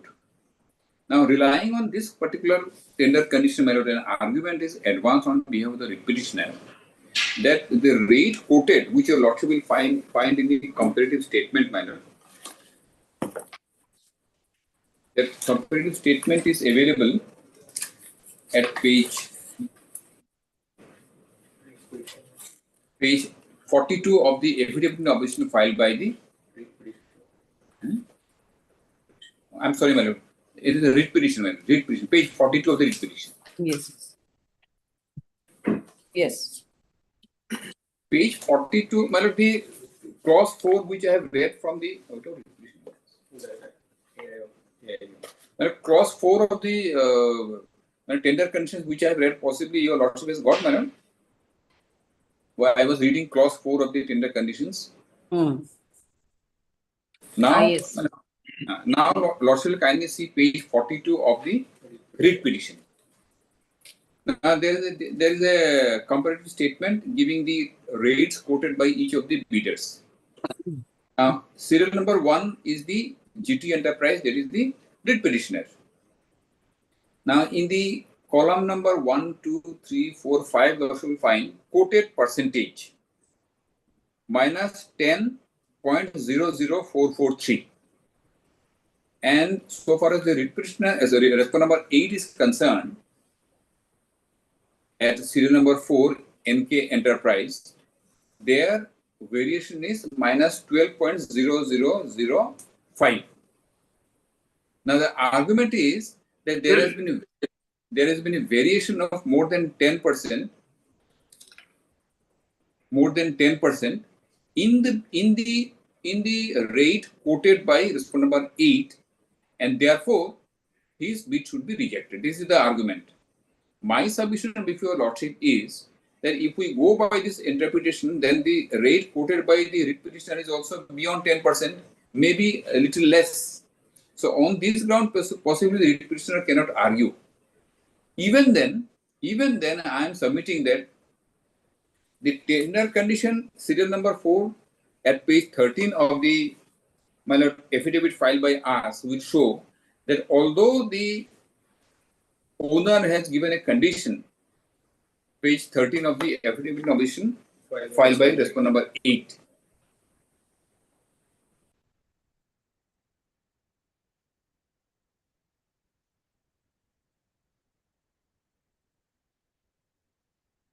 Yes. Now, the Yes. serial number 4 says acceptance of tender, page 13, what she has got, my lord. Page 13. Yes. Serial number 4. Acceptance of tender at justified rates with allowable variations as per CPWD Work Manual 2014 is to be strictly followed. Now, this particular clause says the variation allowable is up to the extent of 10%. Now, the argument of the petitioner is there has been a variation in respect of respondent number 8. My submission relying on the judgment of 2017 is if the author or the owner of the tender has interpreted this particular clause in such a way that a little bit of variation here and there will not be of any material difference and will not cause any serious deviation from the tender conditions. And this is how the authorities have interpreted, more so in a case where the job is for supply of materials. Here, the tender is for supply of materials. This particular variation, according to them, is can be ignored, and otherwise, I can say, my lord, this is ancillary, not essential condition. This is how they have interpreted it, possibly, my lord. That is why I am relying on this judgment of 2017 to say that if the authorities have interpreted this particular clause of the tender condition in a particular way, this honorable court will not interfere on the ground that there has been a deviation more than what is allowable variation. And even otherwise, I have submitted my second argument on this point is, if this argument is to be accepted, that the petitioner himself is not, my lord, responsive, because the petitioner's bid is also more than 10%, maybe less. That is my submission. So, and my lord, I have worked for 3 months already, 30%. And 30% of the work has already been concluded. After that, my lord, interference at this stage on this ground may not be, my lord, justified. And the other point which I would like to highlight is, my lord, one particular document has been handed over and submitted by my learned friend there, which is a SOP, Standard Operating Procedure, dated 20th of August 2021. My learned friend, my lord, there present will furnish a copy. There, my lord, clause 5 to 8 of that particular document, Lord will find. This is an order by the Government of Andhra Pradesh Rural Development Department. The standard operating procedure for procurement of material under MNREGA component is hereby issued in accordance with the Master Circular MNREGA 2019, para 7.1.7 under SWENSO. And the SOP as mentioned shall be strictly followed by the DRDS and BDOs while procuring materials, and no deviation is permitted. Now, Lordship may kindly see serial number 5. The project director shall constitute a board for opening and scrutiny of the tender documents as per the CPWD Manual 2014, GFR 2017 and CVC guidelines. Clause 6. After scrutiny of tender documents, the project director shall send the tender documents of tender responsive firm to the government for further scrutiny and approval and acceptance. 7. The engineering branch of the directorate shall further scrutiny the tender documents submitted by project director and obtain approval from the government for technical responsive firms. After the next manner, after approval of the government, the joint director with due approval from director, RDA shall issue letter of intent to the successful bidder. So this is the procedure, and this procedure has been followed here. Now the question the petitioner is raising is that when the recommendation has been made by the project director, who is the director? And unfortunately, my lord, the project director's conduct in this case is not above board, for the simple reason that Lordship may kindly have a look at page 27, my lord.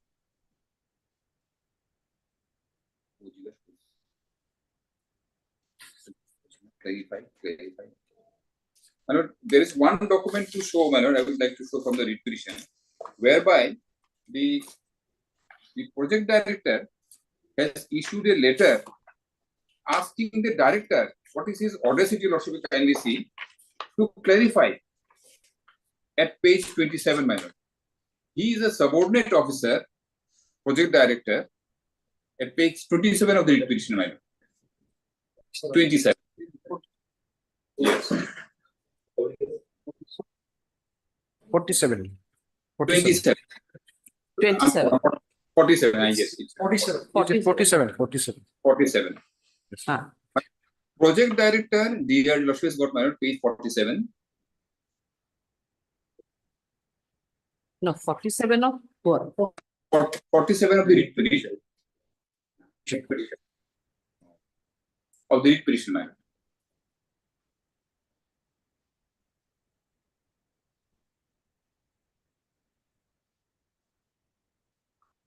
No, yes. My project director is a subordinate officer. He writes a letter on 29th of January 2024 to the director, who is a superior officer and having power under the tender condition itself to re-scrutiny. The subject is seeking clearance, justification letter regarding issue of letter of intent. With regard, it has been found that a letter of intent has been issued to the following bidders from your esteemed end, which is not as per the recommendation proceeding of District Tender Board Committee by order number SWENSO, dated SWENSO in Colorian 13 December 2023. Our name is at serial number 2. Now, last paragraph, therefore, your good office may kindly issue the clearance justification letter regarding issue of letter of intent for the above farm bidders so that the office can further issue acceptance letter, supply order, and MOU to the above address. My lord, he's a subordinate officer. He says, what is your authority? He questions the authority of the director, saying they kindly justify. Now, the other documents show that at the directorate level, engineering wing of the director has to scrutiny under the tender conditions clause 15.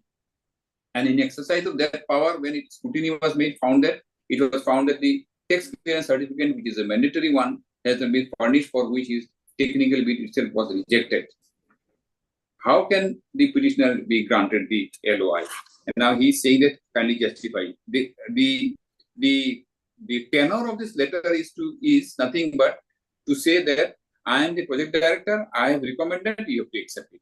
This is against clause 15 of the tender conditions, which say that it is the director and the engineering wing of the director shall further scrutiny the tender documents and then recommendation has to be there. And as well as the SOP which I just now produced, madam. So that being the position, my lord, the letter of intent issued to respondent number 8 cannot be challenged. First of all, he has no locus, and he has not been able to, the petitioner has not been able to make out a case for interference in this case, my lord. That is my submission.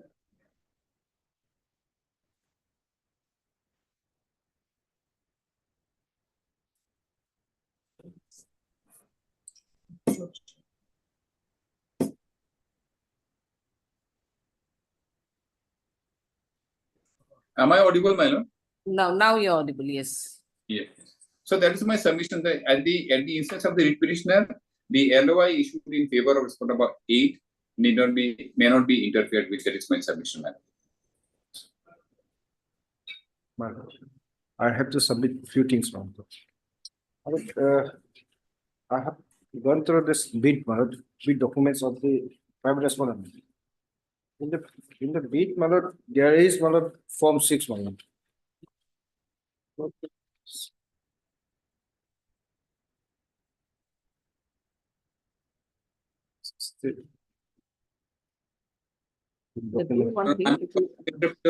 I'm sorry to interfere, my learned friend, for a moment. Records have been called for. Lordship will examine whether the Form 6 has been given or not. That can be checked from the record. Form 6 was submitted, my lord. So these are all original documents. Original documents, my lord. Now, you want to submit all these or what? No, my lord, for perusal, my lord. Only for perusal. Yes, my lord. Have you annexed any the copies of these documents? No, my lord, the original records were called, my lord. So, my lord. Original records were already called? Yes, my lord. Only to see Form 6, my lord. So that I have, yes, that is the first.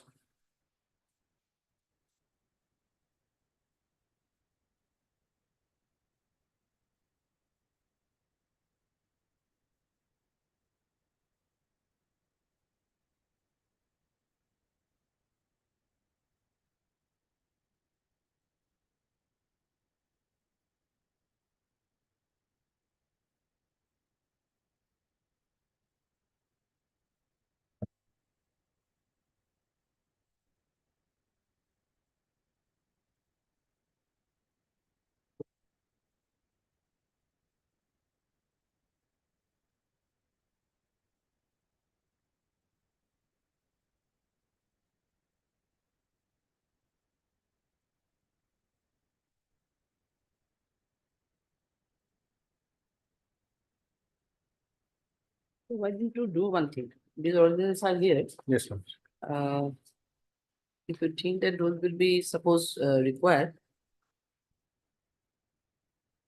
My lord can keep it, my lord. Later I do you can. have any other copy? No, my lord, this is the original one.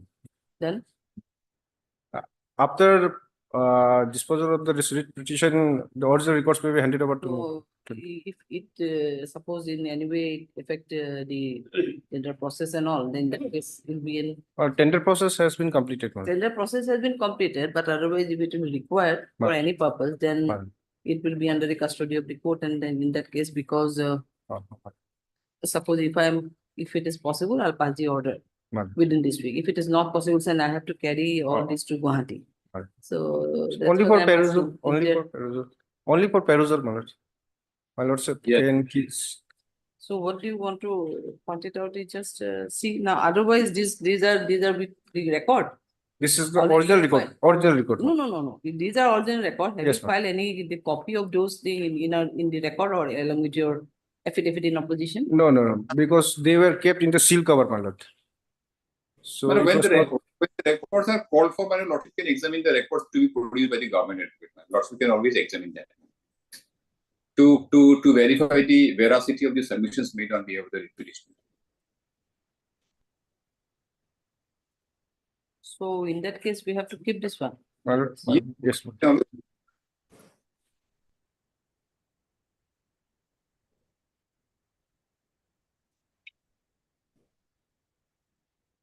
Safe custody. And regarding, Regarding? regarding that, my lord, evaluation of bid by the director level, my lord. Same issue was was before Justice UK Nair, my lord, in writ petition number 63. My lord,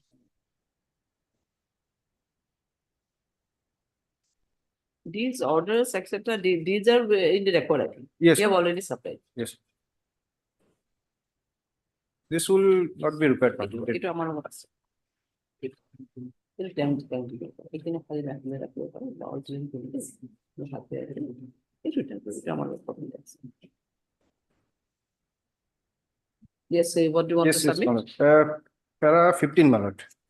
The directorate level, my lord, has the authority, my lord. Even in writ petition number 63, my lord, of 24.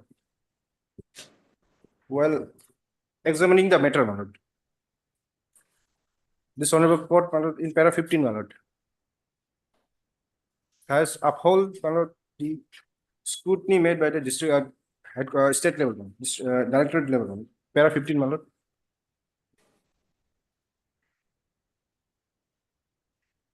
One five. Yes. Yes, my lord. On a mere perusal of the amounts as quoted by the parties and as reflected both in the minutes of district level board and minutes of the state level board. It is apparent that the respondent number 8 firm had quoted an amount lower than the amount that was quoted by the petitioner firm. In such view of the matter, there was no occasion of the district level board to denote the petitioner firm to be the lowest bidder, and accordingly, an apparent error had existed in the recommendation made by the district level. The said recommendation basing on the same very material on which it was so made, having been scrutinized by the board as constituted by the respondent number 2, which is joint director, my lord. And therein, it having come to light to the respondent number 8 firm, they had quoted an amount lower than that so quoted by the petitioner firm. The respondent number 8 firm has denoted as L1 bidder. It is to be noted that in both the boards, the petitioner firm has, as well as the respondent number firm, respondent number 8 firm were found to be eligible and qualifying in all respect. Accordingly, the work being one of supply, the respondent authorities have proceeded to award the work in caution to the person quoting the lowest amount. No error can be found therein by this court. By this order, my lord, it was upheld that the director level board, my lord, state level board can also examine it, my lord, and scrutiny the tender document, my lord. Here also, my lord, the petitioner was my friend, my lord. Counsel for the petitioner was the same, my lord. And my lord, lastly, that my lord, one judgment I would like to raise, my lord. This NG products, my lord, 2022 6 SSC. 2022 6 SSC 127 para 23, my lord.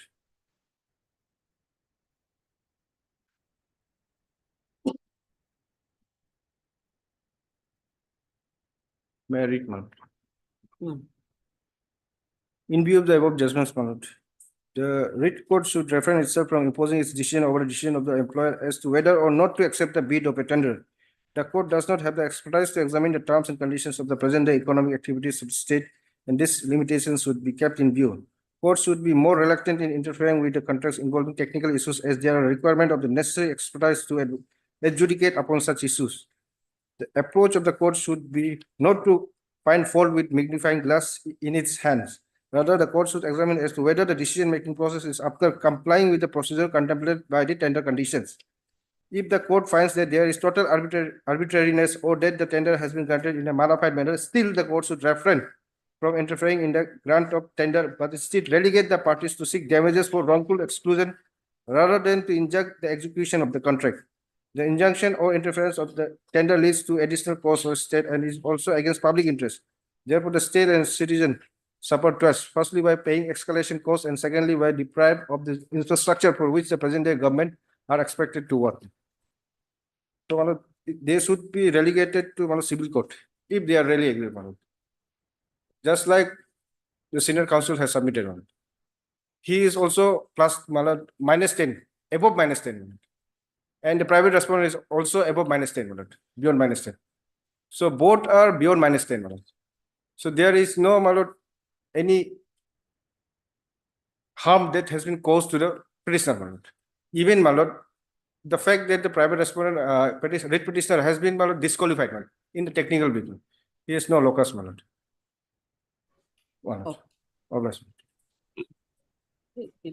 photocopy করে দিব। Lordship, Yes. with regards to the non-clearance of tax, Lordship, I have filed my affidavit in reply. In para 4, I have clearly stated that with regards to the GST, Lordship, it is up to date. My GST is up to date. And regarding Lordship, with regards to the tax clearance certificate, so far as Lordship, the petitioner's form is concerned, he is a bona fide APST. As such, as per Income Tax Act, Section 10, Subclause 2, for the bona fide APST, tax is exempted, Lordship. I have mentioned in my reply in para 4.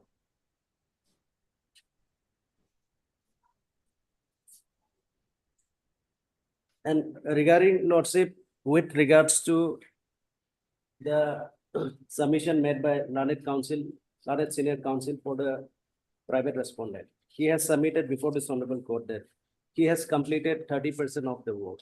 Lordship, on the very first day of motion hearing, this honorable court has granted stay. The matter has been stayed. Then how can he execute 30% of work? That is, Lordship, that has to be pondered upon by this honorable court. On dated 5/2/2024, 5/2/2024 itself, interim order was granted. The matter has been stayed. After 1 month. Lordship, the amount quoted by the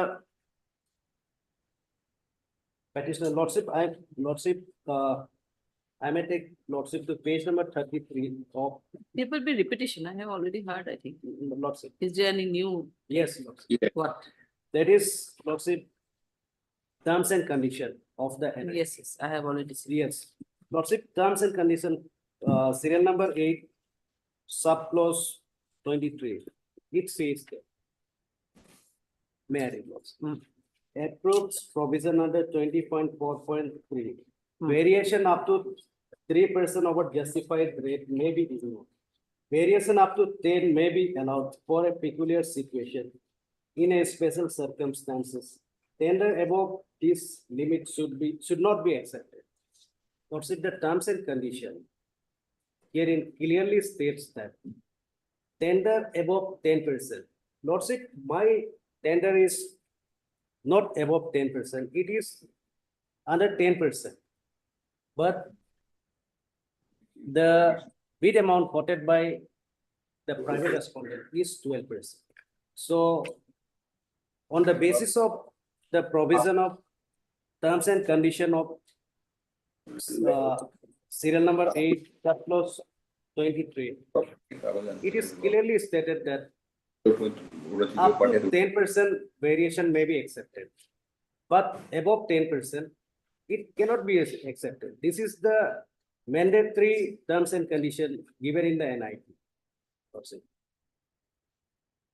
And with regards to the second tender evaluation, that is absolutely illegal.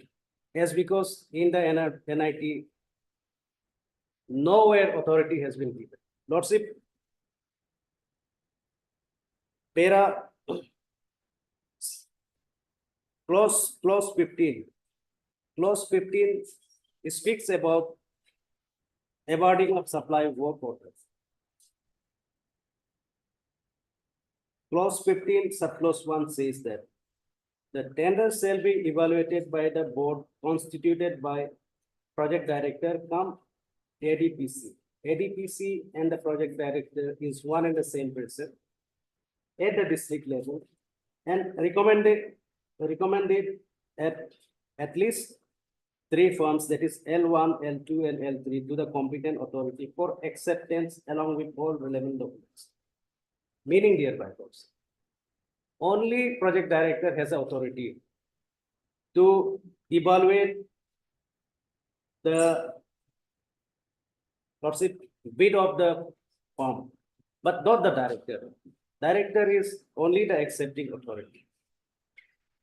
Clause 2, The Director, Rural Development, Engineering Wing shall further scrutiny the tender document recommended by PD. Here in this case, PD has never recommended. In fact, the PD has questioned this recommendation, which was Seems to be recommendation, he evaluated the process. And then it was forwarded to the director. And director has the power to scrutinize all this. Lordship, on the recommendation of the PD come ADPC. Not You, the word No. recommendation may not be there, but it was Sorry, forwarded Lordship, after evaluation. Lordship, this terms and condition clearly speaks that the he shall scrutiny director are the Obviously, PD will scrutinize. on the Anyway. recommendation of the PD. But here recommendation has not been done. The word recommendation may not be there, but it is obvious that he evaluated and scrutinized the matter and then it was Lordship, forwarded to my director. humble and respectful submission is that if there is no recommendation, then the scrutiny, second scrutiny itself is prima facie illegal. And subclause 3, the project director will issue supply order to the successful bidder. Here in this case, the director is trespassing into the area of project director. Lordship, illegal.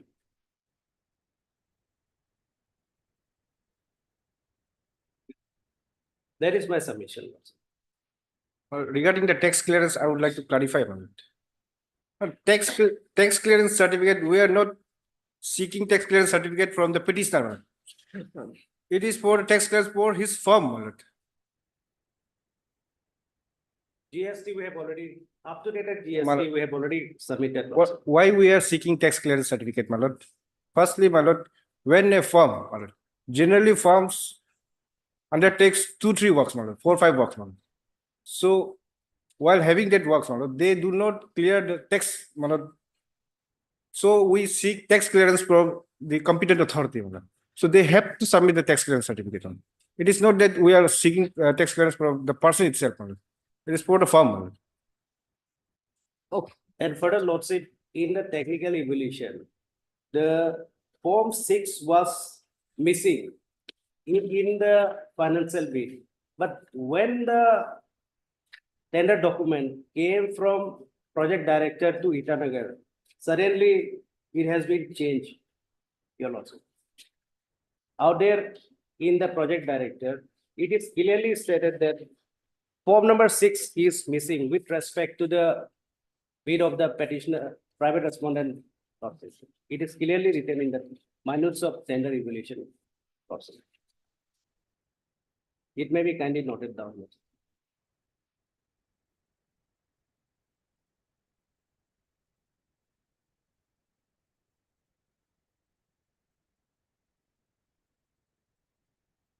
And it was found defective. But everything has been again changed when the paper reaches here at Itanagar in the director's office.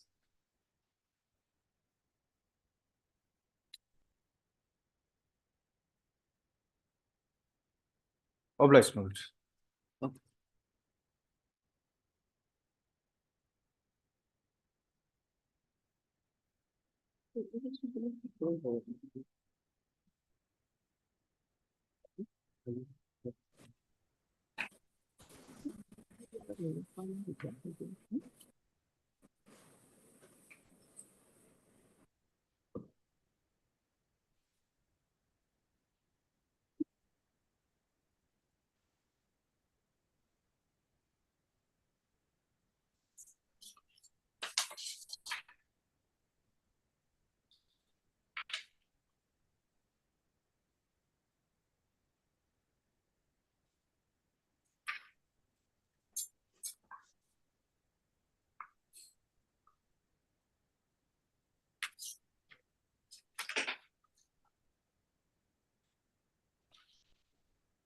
Obliged. Obliged. Deeply. Develop.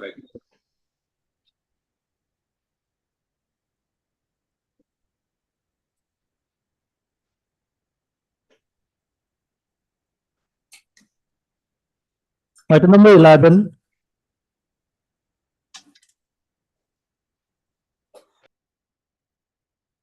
May I please also.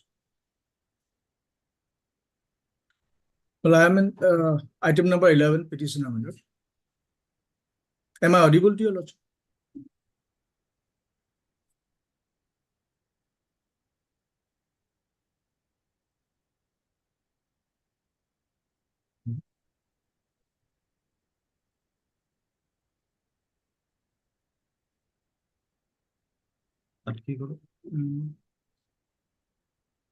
Yeah, Lordship, we have prayer, Lordship. Since we have received rejoinder today itself, at the same time, we have to file our reply in the IA, Lordship. So we may be given 2 weeks time. I is also there. I also is there. Acha, Lordship. We are supposed to file, Lordship, but today itself I have received the instruction. My lord, in this I case, may be given 2 weeks time, Lordship. my lord, I am appearing for the petitioner, my lord. Am I audible to your You are lordship? not, no, you are audible, but you are not denied. Now you are audible, but we are not able to see you. Now it's okay. Lordship. No, Lordship, they are seeking time. The government Lordship, side Lordship. was probably. Yes, my lord, what happened in this case, It's my lord? it is the IA now. My lord, if I am permitted to submit, What my is lord. the IA for? IA is for? IA is for, Lordship, placing on record certain documents, Lordship. My lord, this Certain documents. Yes. Initially, Lordship, this IA was filed, Lordship, to allow him to file, to bring on record certain documents by way of amendment of the writ petition, Lordship. But subsequently, Lordship, they don't want to amend the Lordship writ petition, but just they want to place on record the documents, Lordship. Through this IA. Through this IA, Lordship. And so for placing of these documents on records, Lordship, basically I don't have any objection, Lordship. But since Lordship, we have to say something on this records, Lordship. So therefore, I need to file some sort of objection, Lordship. And I was directed to file it beforehand, Lordship. But only today I have received the instruction. So as a last opportunity, I may be given, Lordship.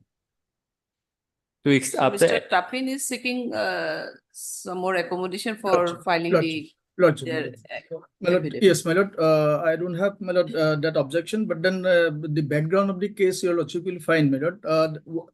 Against the interim order, we have preferred an appeal. And also thereafter, my lord, the SLP before the apex court. Both the appellate court, writ appellate court, as well as the apex court has observed that since the matter is pending, so expeditious disposal is necessary. And accordingly, the matter was in fact heard on 20th of May. And this was continued till 21st. Lordship may kindly have a look to the order dated 25/2024.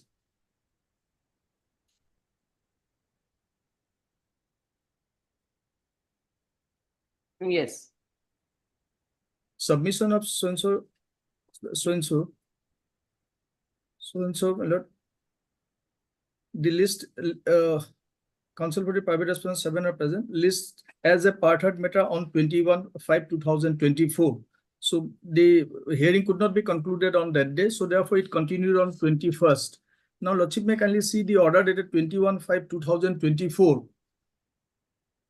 My lord, the private respondents as well as my lord, the government counsel has submitted that so far as private respondent is concerned, they said that they have not filed the affidavit in opposition in the main writ petition. And so far as government counsel is concerned, they said they need to file objection against the documents or the materials what we have placed by way of the subsequent IA. So the matter has been adjourned, and your lordship may kindly come to paragraph 8 of the order dated 21/5/2024.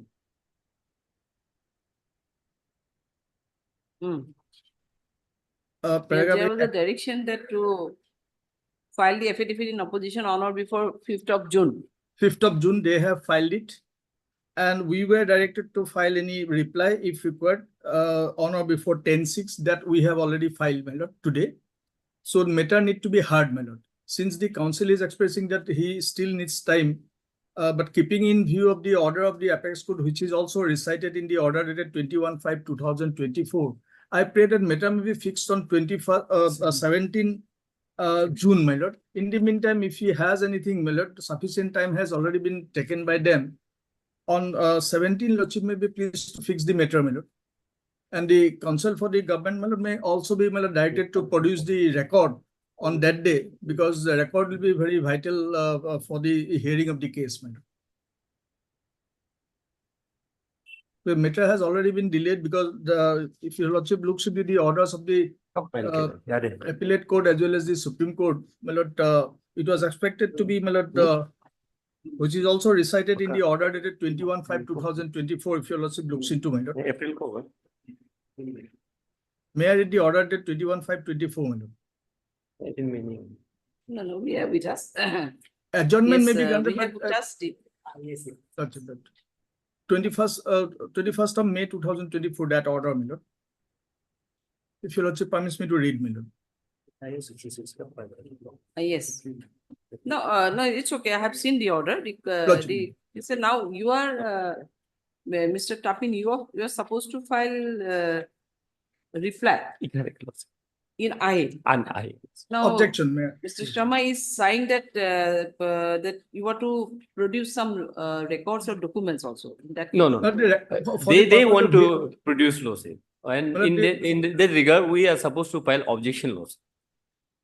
For the So, purpose of while hearing, facilitating the effective hearing, the record may be retained on that day so that the entire matter can be taken up if any references to the record is records necessary. says, which are the records? Records it's of with the, me, Lord. Huh? Request Yes. Is with you? Yes. Okay. yes, so that may be retained on So can 17. it be retained or? Otherwise, in main case lawsuit, we have filed lawsuit our affidavit Affidavit. opposition long time back lawsuit. Yes, And in IA lawsuit, only 1 month back lawsuit, this IA was filed lawsuit. So it's not case lawsuit, we are lingering it for lawsuit for No. months Okay, lawsuit. no. Therefore, lawsuit, I may be given chance to lawsuit. I understood the order passed by this court on last occasion lawsuit. But I may fix on then 25th lawsuit. it'll be too late, my lord. 17, he can file it. It is mere, my lord, objection. I mean, nothing has been, my lord, new facts has been come up. Whatever is there, it is already on the record, my lord. 17, my lord, I'm asking for 10 days only. On the 25th, it may be sufficient time fixed has lawsuit. already been The matter taken. can be. It is an Fine, attempt, feeble attempt to delay the matters, my lord. The sequence of events that has taken place in this case is horrible. In fact, I can say, my lord.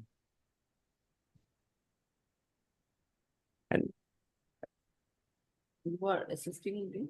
I'm assisting senior counsel, ma'am, for the petitioner. May I please close? Huh? I am appearing on behalf of private respondent number 7. Lordship, as- Senior counsel, Mr. Sakya is appearing Yes. for who? For petitioner, ma'am, For read the petitioner, petitioner. ma'am. You are assisting him. I'm assisting.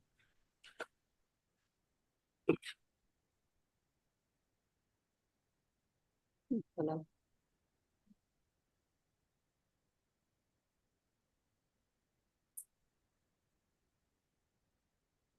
Our order, I think so.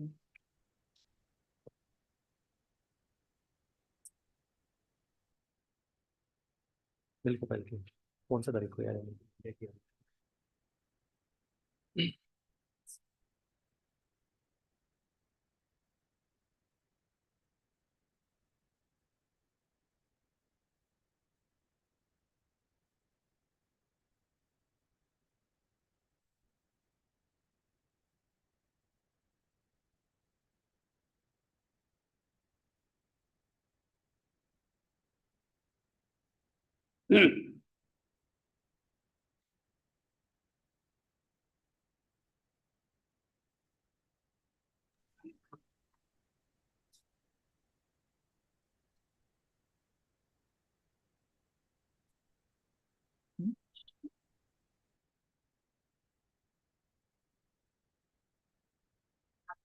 In IA lawsuit, I am for the respondent number 1 to lawsuit 6 lawsuit 1 to 6 lawsuit. The date Yes, on sir. which the I am hearing was appearing to on be behalf taken of place, my respondent lord. number 7. Date on Yes, which sir. the hearing Private was to be taken place on 22nd 4th 2024. the government as well as private respondent has taken time to file the, my lord, objection against the IA. Thereafter, if your lordship looks into the order dated 10/5/24, there, my lord, the government advocate says they don't have any objection on bringing on records. And now,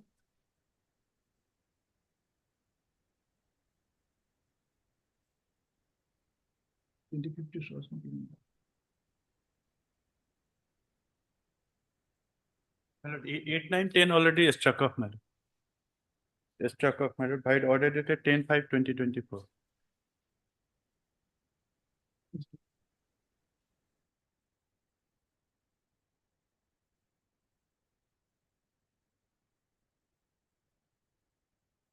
Mr. Lordship, as per the order of this honorable court on the last date, we have already filed affidavit in opposition in the main case. May, Yes. but in IA, I you also, haven't. we have filed, You have filed. private respondent, we have. Got heard Mr. P.J. Sekia, the learned senior advocate, assisted by Mr. A.K. Singh, AK Gupta, madam. A.K. Gupta, and also heard Mr. S. Tapin, the learned senior advocate, senior government advocate, appearing on behalf of respondent number 1 to 6, and Mr. T. Taba for the private respondent number 7. It is submitted by Mr. Taba that they have already filed their affidavit in opposition, both in writ petition as well as the present I. However, Mr. Lapin, the learned senior government advocate, has submitted that they have received the copy of the affidavit today. I have received instruction from the department also. They received the instructions from the department today itself and hence need some more time to file their affidavit in opposition on behalf of the state respondent. In this context, Mr. Sekia, the learned senior advocate, submitted that as per order dated 21/5/2024, the court had already instructed, directed to file the affidavit in opposition by the respondents on or before 5/6/2024, or affidavit in reply, if any, by the petitioner on or before 10/6/2024.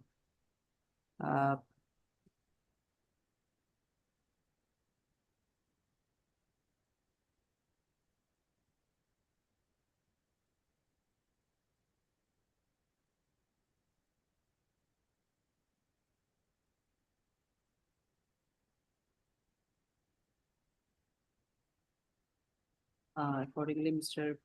Sekia, the learned senior advocate, had submitted that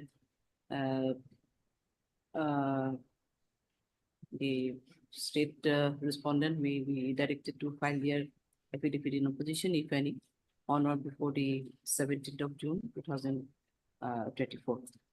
In this context, Mr. Tapin, the learned senior advocate, government advocate, has submitted that you 10 days, you require 10 days. On 25th, it may be fixed. Submitted at least 10 days maybe would be required to file their affidavit in opposition, considering the instructions received from the state authority. Mr. Sekia, if it is fixed on 25th, it will be any Tuesday also. it will be on Tuesday. Yes, yes, my lord, it will be on 25th. 25th, and observation that matter will be, my lord, disposed of without further adjournment, my lord. Let the matter be listed accordingly on 25th of June 2024. With a direction to both the parties to make an endeavor to proceed with the hearing, and court will also hear the matter and will take endeavor to dispose of the matter. List accordingly on 25/6/2020. Okay, we'll try to. And no further adjournment, my lord, by the respondents. my lord. That's what I have already reflected, that both the parties will proceed for the hearing, and court will also make an endeavor to dispose of the matter. Okay. God bless you.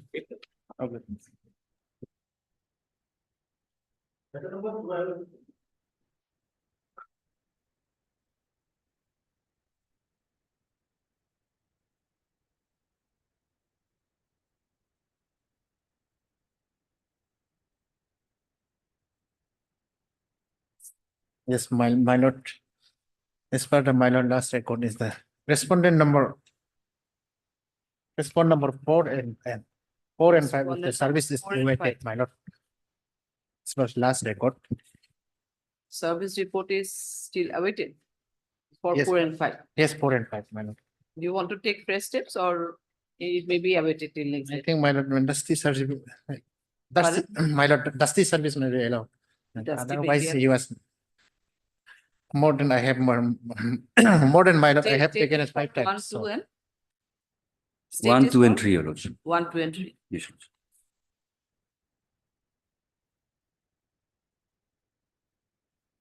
You are Mr. A Dalbo. বলে নাম দেখিছে? Have you heard? You are Mr. A Dalbong, my lord.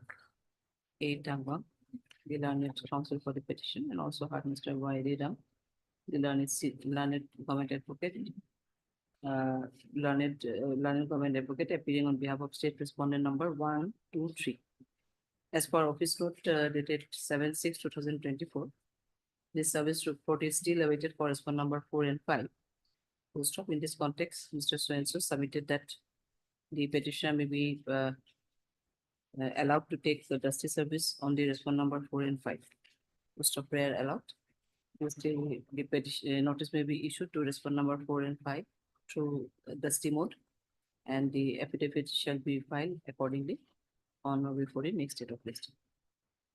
List accordingly, how many weeks you need? 4 weeks? 4 weeks, ma'am. List accordingly after 4 weeks. Okay, dusty mode is allowed? Yes, ma'am. Take steps. Rotate to the registry, I think. No, to give this line, rotate to the registry. Obliged.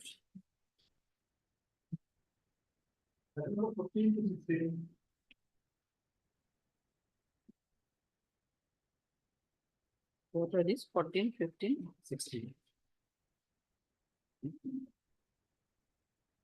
Yes, these are in order column. Yes, Your Lordship. Your Lordship, here in this case, Your Lordship, land department was supposed to file counter affidavit. That is respondent number 1 and 2. Your fault? I'm for the respondent number 4. 1, Respondent number 4. 4. Yes.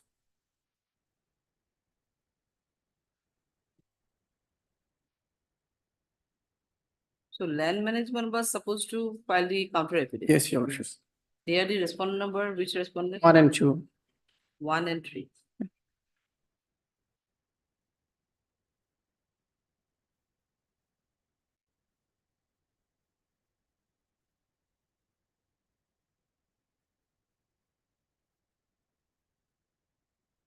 So land management is so absent now. Yes. Mr. D. Kamduk was there, na? Yes, Your Lordship. He was here. He is here? No. Not sure. As per the office note, the counter affidavit is not yet filed Yes, Your Lordship. by the management department.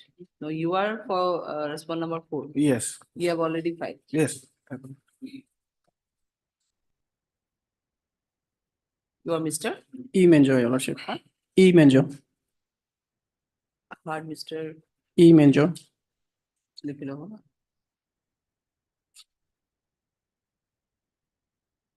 Heard Mr. E. Menjovan, the learned counsel for the petition. And also heard you are Mr. T. Taggu. T. Tagum, the learned counsel appearing on before respondent number 4. Yes. And it is submitted by him that respondent number 4 has already filed their affidavit in opposition. However, from the office note dated 7/6/2024, it is seen that the land management department, that is the respondent number 1 and 3, not yet filed their affidavit in opposition, in spite of giving chances. However, one more chance may be given to the land management department to file their affidavit in opposition. List accordingly after 3 weeks. It will be listed after 3 weeks. 2 weeks, Your Lordship, if possible. After 2 weeks. 2 weeks. List after 2 weeks. Okay, we'll try. Much obliged. All the matters will be listed.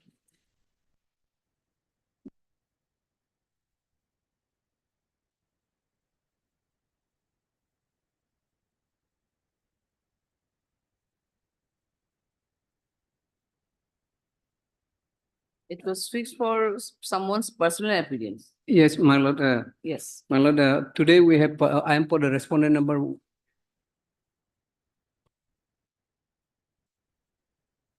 With filed by the respondent number 1, 2, and 3. My lord, Where is the order? we have filed a counter affidavit today, my lord, and a copy has already been served to the petitioner also, my lord. Lordship, I am very sorry to, my lord, inform this honorable court that we could not file the counter affidavit in a reasonable time, my lord, because the assistant director, my lord, who is dealing with all the court cases, my lord, in the department, he had a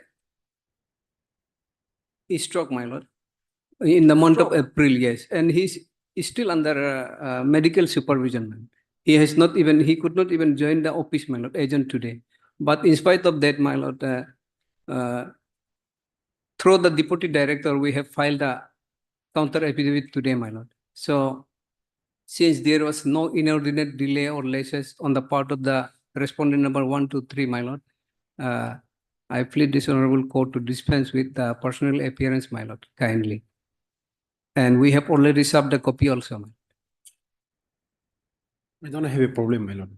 So now the question is the Deputy Director of the Department of Tourism, that is one number 3, and the Deputy Commissioner Is Young was also called for the personal appearance. Yes, my lord. So now, yes. Yeah, because Deputy Commissioner personally he could not come also on medical grounds.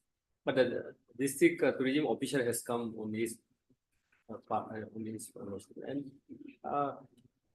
the explanation has been given also this communication has not been received by them. Actually, this matter is pertaining to tourism department only. So the officer has come, already has come. So we are also assuring this honorable court to we will be filing our affidavit within a week also. So you have not filed today also? Today, actually, the copy also was not received by them. But you are not only was directed to, by the last order, you are not only directed to file the affidavit in opposition, but the personal appearance was also called for. No, So- personal appearance is conditional also. If we Yes. file, then the personal appearance was not supposed to be also. Achha. But we could not file, therefore my officer has personally, she has come also. So here you are appearing for 1, I'm appearing for 4 losses. The deputy commissioner. for 4. The Otherwise, the Deputy main issue is pertaining to the issue of the 1, 2, and 3. tourism department. Yes, ma'am. So tourism department has already my- filed today. Yes, ma'am. Through the deputy director. And 5 is the private respondent. Yes, sir. Yes, who is the deputy director now? You are? You are now discharging his duty or as a deputy director, Department of Tourism. Yes, ma'am. So yeah, why it was to delay it by filing your affidavit in opposition? In fact, I was also on leave. And the officer who is handling the litigation and court matter, he met massive stroke, pressure stroke. So still he is on medication. No, but as in the official capacity, deputy director, he has been made party. Yes, ma'am. So you are the deputy director. Yes. Then? Yeah. Who is supposed to, so who was handling these legal matters? That Assistant director. Assistant director. Yes, Assistant ma'am. He's still lordship in a very serious condition, not recovered, man. He's in Dibrugarh hospital. And even if file everything was with him, so that is why we could not file in a reasonable time. Man. No, and she is appearing? She is district tourism officer also. And he is appearing on behalf of the deputy commissioner. On behalf of deputy commissioner. Because Why deputy commissioner could not appear? of a medical issue. It's one family. Say, what is the issue, medical issue? Someone. His family own member has been admitted. Now, under what capacity she is coming? He's a district tourism officer. District tourism. Tourism officer. District tourism officer. DTO. Tourism officer. Yes.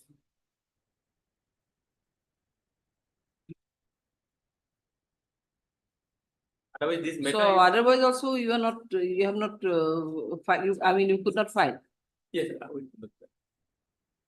So therefore, personally, it's yes, come out.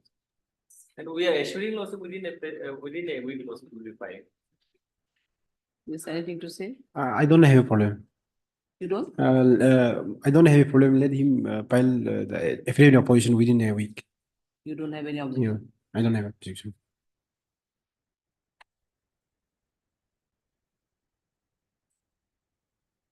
So try to oblige the order of the court. Because your matters may be handling by the other assistant deputy director or assistant director. That may be a different aspect. But the question is that you are made as a party as respondent number 3. Yeah? Henceforth, try to oblige the order of the court. Otherwise, you may face some consequences otherwise. Had Mr. Kina was like so and so, the learned counsel for the petition. Also heard Mr. N. Pada, you are standing counsel of tourism. Yes, ma'am. Standing counsel of tourism, appearing on behalf of respondent number 1, 2, 3, ma'am. and 3. And also heard Mr. S. Tapin, the learned senior advocate, government advocate, appearing on behalf of respondent number 4. As per order dated 21/5/2024, the respondents were directed to file their affidavit in opposition on or before next date. And the personal so-called notice was first day, and the director, the Department of Tourism, that is the respondent number 2, as well as the deputy director, Department of Tourism, that is respondent number 3, and the deputy commissioner, East Siang District, Pasikat, were also personally asked to appear before the court in default of their in default of submitting their affidavit in opposition.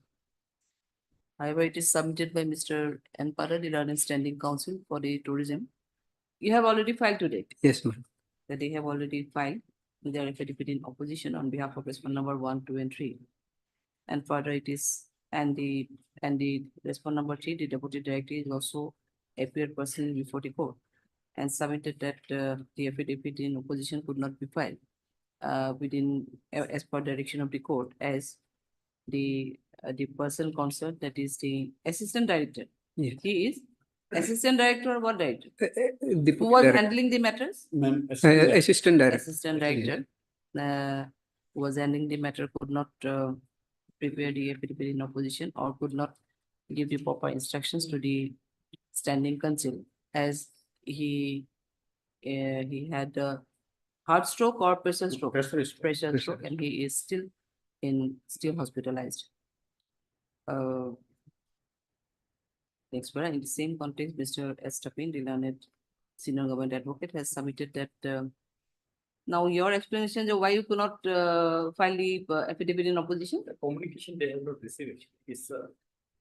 Communication is not yet received. They have not received the petition copy also.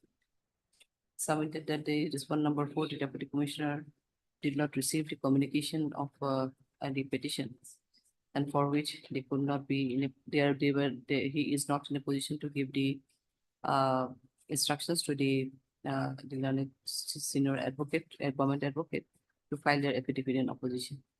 However, he could not appear personally before the court today, as the family member of the deputy commissioner is admitted in the hospital, and the district tourism officer had personally appeared before the court and submitted that due to medical emergency, he could not appear before the court today personally. Mr. Tapin, the senior advocate, government advocate, submitted in this regard that 1 week time may be given to the respondent number 4 to file his affidavit in opposition, and it is assured that within 1 week the affidavit opposition will be prepared and will be submitted before the court. Considering the interest, the learned expert for the learned counsel for the petitioner raised no objection in granting 1 week time to the state respondent to file their affidavit in opposition. However, you have 45, no? Yes, yes. So kindly, I will given some time to find the counter affidavits. Oh, you are also not filed. Today I'm appearing, Lordship, for the first time, Lordship. We are respondent of file. Mr.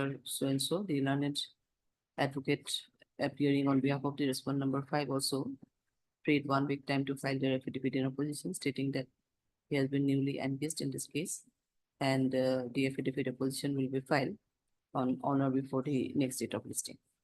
So after 1 week will be, you are also getting, will get 1 week only. Kindly, maybe given 3 weeks time. Lordship.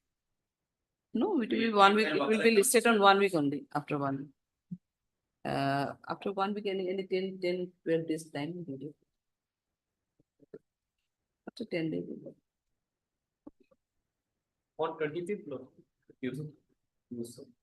On 25th? Okay, list on 25th. We are fixing it on date. Not 1 week after fixing a date. List on. Dispense for it. Dispense. My Personal lord. appearance has been dispensed with. My lord, there is interim order that may continue. Interim order was, Yes. interim order be continued till next date of listing. Most of my. Always.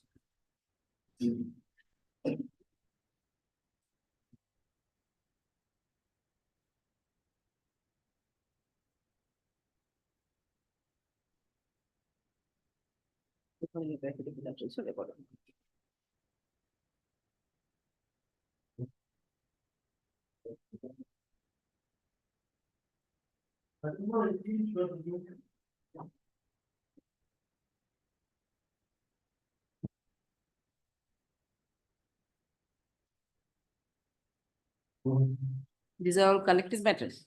Yes, Your Lordship, there are others also that are connected matters. Those. Therefore, Your Lordship, these matters may be tagged along with the other analogous matters, Your Lordship. 18 matters are already there. Yes, Your Connected Lordship. matters. No, these matters are included in that 18 cases, Your Lordship. This Item number 18 to 22, Your Lordship. no, these 5 matters are also here. Yes, Your Lordship. Mark koi bole. They may be tagged along with the other writ petitions, Your Lordship.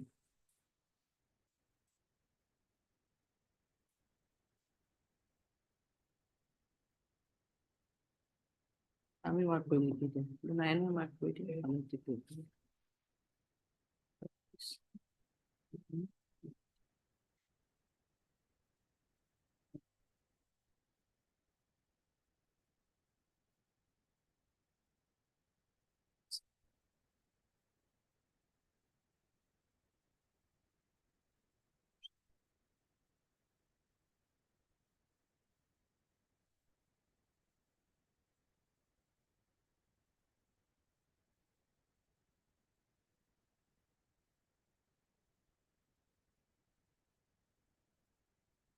So, okay, then what these matters are fixed today in order column 1. In Your Lordship, item number 22. In The item number? 22, Your Lordship. Ah. The Agriculture Department, they have not filed their affidavit, Your Lordship. Who has not filed? The Agriculture Department, Your Lordship. So in all the matters, some of the respondents are yet to file their affidavit in opposition. Yes, Your Lordship. 21 also, the government has not filed. Government has not filed. Your Lordship, I am from the petitioner in item number 18. In the meantime, we will file rejoinder. You have already filed. No, We what are you will saying? file rejoinder. In the meantime, Lordship, Lordship. Lordship, I am for the petitioner in the item number 2022. Here, Lordship, the respondent is supposed to file their affidavit, but not still. Affidavit in opposition. Lordship. So now you're supposed to say that these 5 matters can be listed along with the other matters. Yes, Your Lordship. একেলগে কৰক এই 5টা কৰি পেলাই on the record it is seen that some of the respondents, state respondents, but some of the respondents are yet to file their affidavit in opposition. However, in this context, Mr. Y. Ram, the learned government advocate, has submitted that some connected matters are already But apart from these 5 matters, all the other connected matters are listed together now or no? Do you have any idea? That has not been listed together. Together, Your Lordship. Because the matter which has come up today and the list which Yes. Manasai has submitted, that are anonymous matter, Your Lordship. No, those are all analogous matter. My question is that are the other all analogous matters are listed together Yes, yes, yes. already? Yes. That was listed together in some other.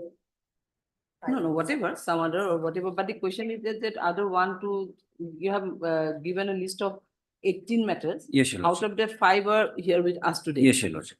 And the remaining matters are already listed together or? Yes, they are listed. They are together, listed yes, Your together. Lordship. In this context, Mr. Y. Ramdilan, senior advocate, you also supposed to Lordship, say? Lordship, in item number, in today's list, item number 20, 21, 22. Oh, sorry, Your Lordship, 19, 20, 21. I'm appearing for commission, APPSC. Here, we are not filing any affidavit in opposition because basically the petitioner, they are challenging the termination order. And I'm representing the commission. Commission is being only, the part was only for selection No, okay, process. then we'll do one thing because we're not, I mean, we are not on particularly the who are the respondents who have not filed. As a whole, I have passed the order. Some of the respondents are yet to file their affidavit in opposition. And it may be as per the submission of the government advocate, Mr. Redam. So those matters can be listed along with, I'll paste them along with these matters.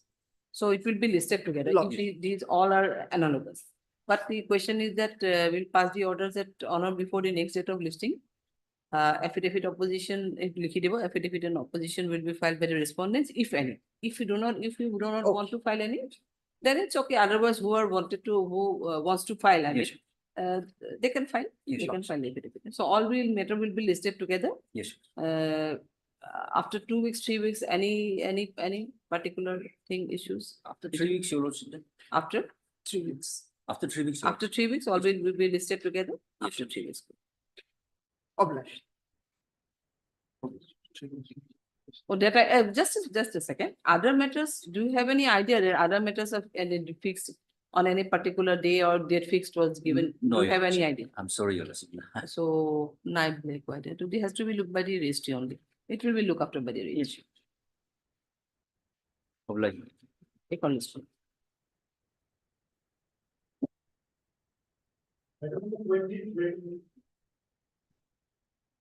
23. No, 23 or? Lordship. Okay. You're for the petitioner? Lordship. Yes. Step against respondent number 3 is still awaited. Lordship. State respondent? Respondent number 3, Lordship. I'm for respondent number 1, Your Lordship. 1 is state. Yes, Your Lordship. Standing counsel is there for UD.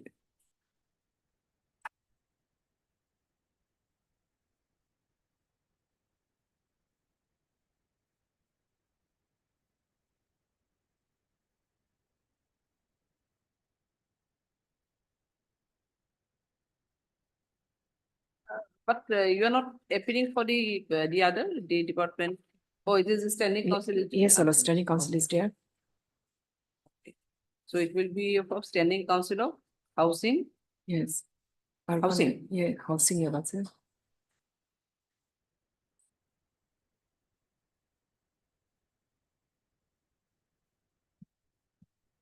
But you have not filed your affidavit in opposition. Yes, Your till Lordship. now. We have not received, Your Lordship. We have communicated to the department, so we need some more time, Your Lordship.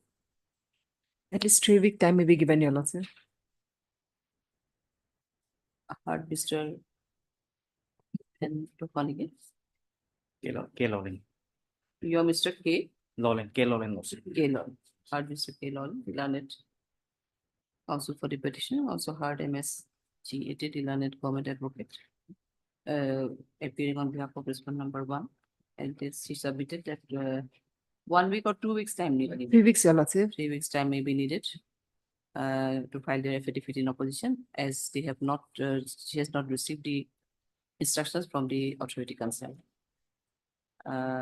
This one number 2 and 3 remain unrepresented. However, all the respondents are hereby asked to file their affidavit in opposition, if any, on or before the next date of listing. list accordingly after 3 weeks. Okay. My Well, I lordship, said lordship, also. there is an interim order. Interim order be continued till next date of listing. Okay.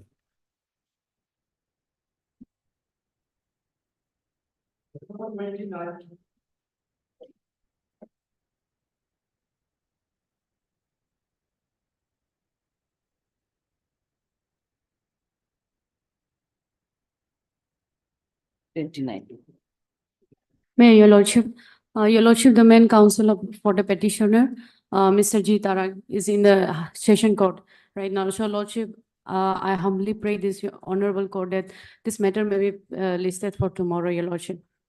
Tomorrow may not be possible. Already matter has been fixed. Lots of matter has already been fixed for tomorrow. Yes. Otherwise also it's a hearing day tomorrow, so it may not be fixed. Next week it will be fixed otherwise. Okay, obliged. Adjourn করে দিব next week করে দিব next week list after next দিব like date দিব না after 1. Yes, MS Lakshmi, after 1 week it will be listed. Deeply obliged. I am for the respondent lordship, state lordship, in the item number 29. Is a appeal against acquittal Lordship. or what? It is Lordship, this is- 31. 29 is convicted lordship, is POXO lordship, There is jail appeal. jail appeal lordship. Sorry, jail appeal. Lordship, So why you are for respondent today? lordship, Give me here. Oh, it's a state respondent, sorry. lordship, I am for state respondent. So why is the IA for? I am for the lordship, I is for? no IA lordship, it has a jail appeal lordship. It's a We are jail on appeal. 31. We are on 29? 29 lordship. We are on 29. What is a adjourn করলে কি হয় adjourn করলে? 28 no no. না এবার 28th adjournment, I think there is. Huh? তো টেমে Kose ও আহি গো আচ্ছা আচ্ছা I was confused just now she I mean paid adjournment for you I think Actually, I was in some sessions other. court. Yes. Okay. So if you, not sure, we can take So up one your. amicus is also here. Yeah. Okay. Yes. So my lord, this bail appeal is filed by the appellant who is convicted Yes. in this yes. case, where conviction order. When he is in custody, jail. Yes, he is still in the custody Still in since custody, yes. from the day of the arrest. So convicted by order dated Oh my goodness. 3/5/2021.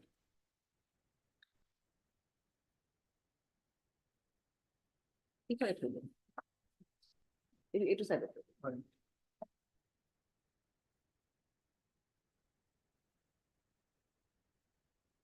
Accused was initially charged under section 376, section 4 of 370 IPC and section 4 of the POXO Act.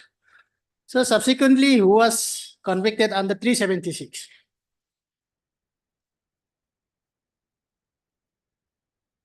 Subsequently, he was convicted under 376.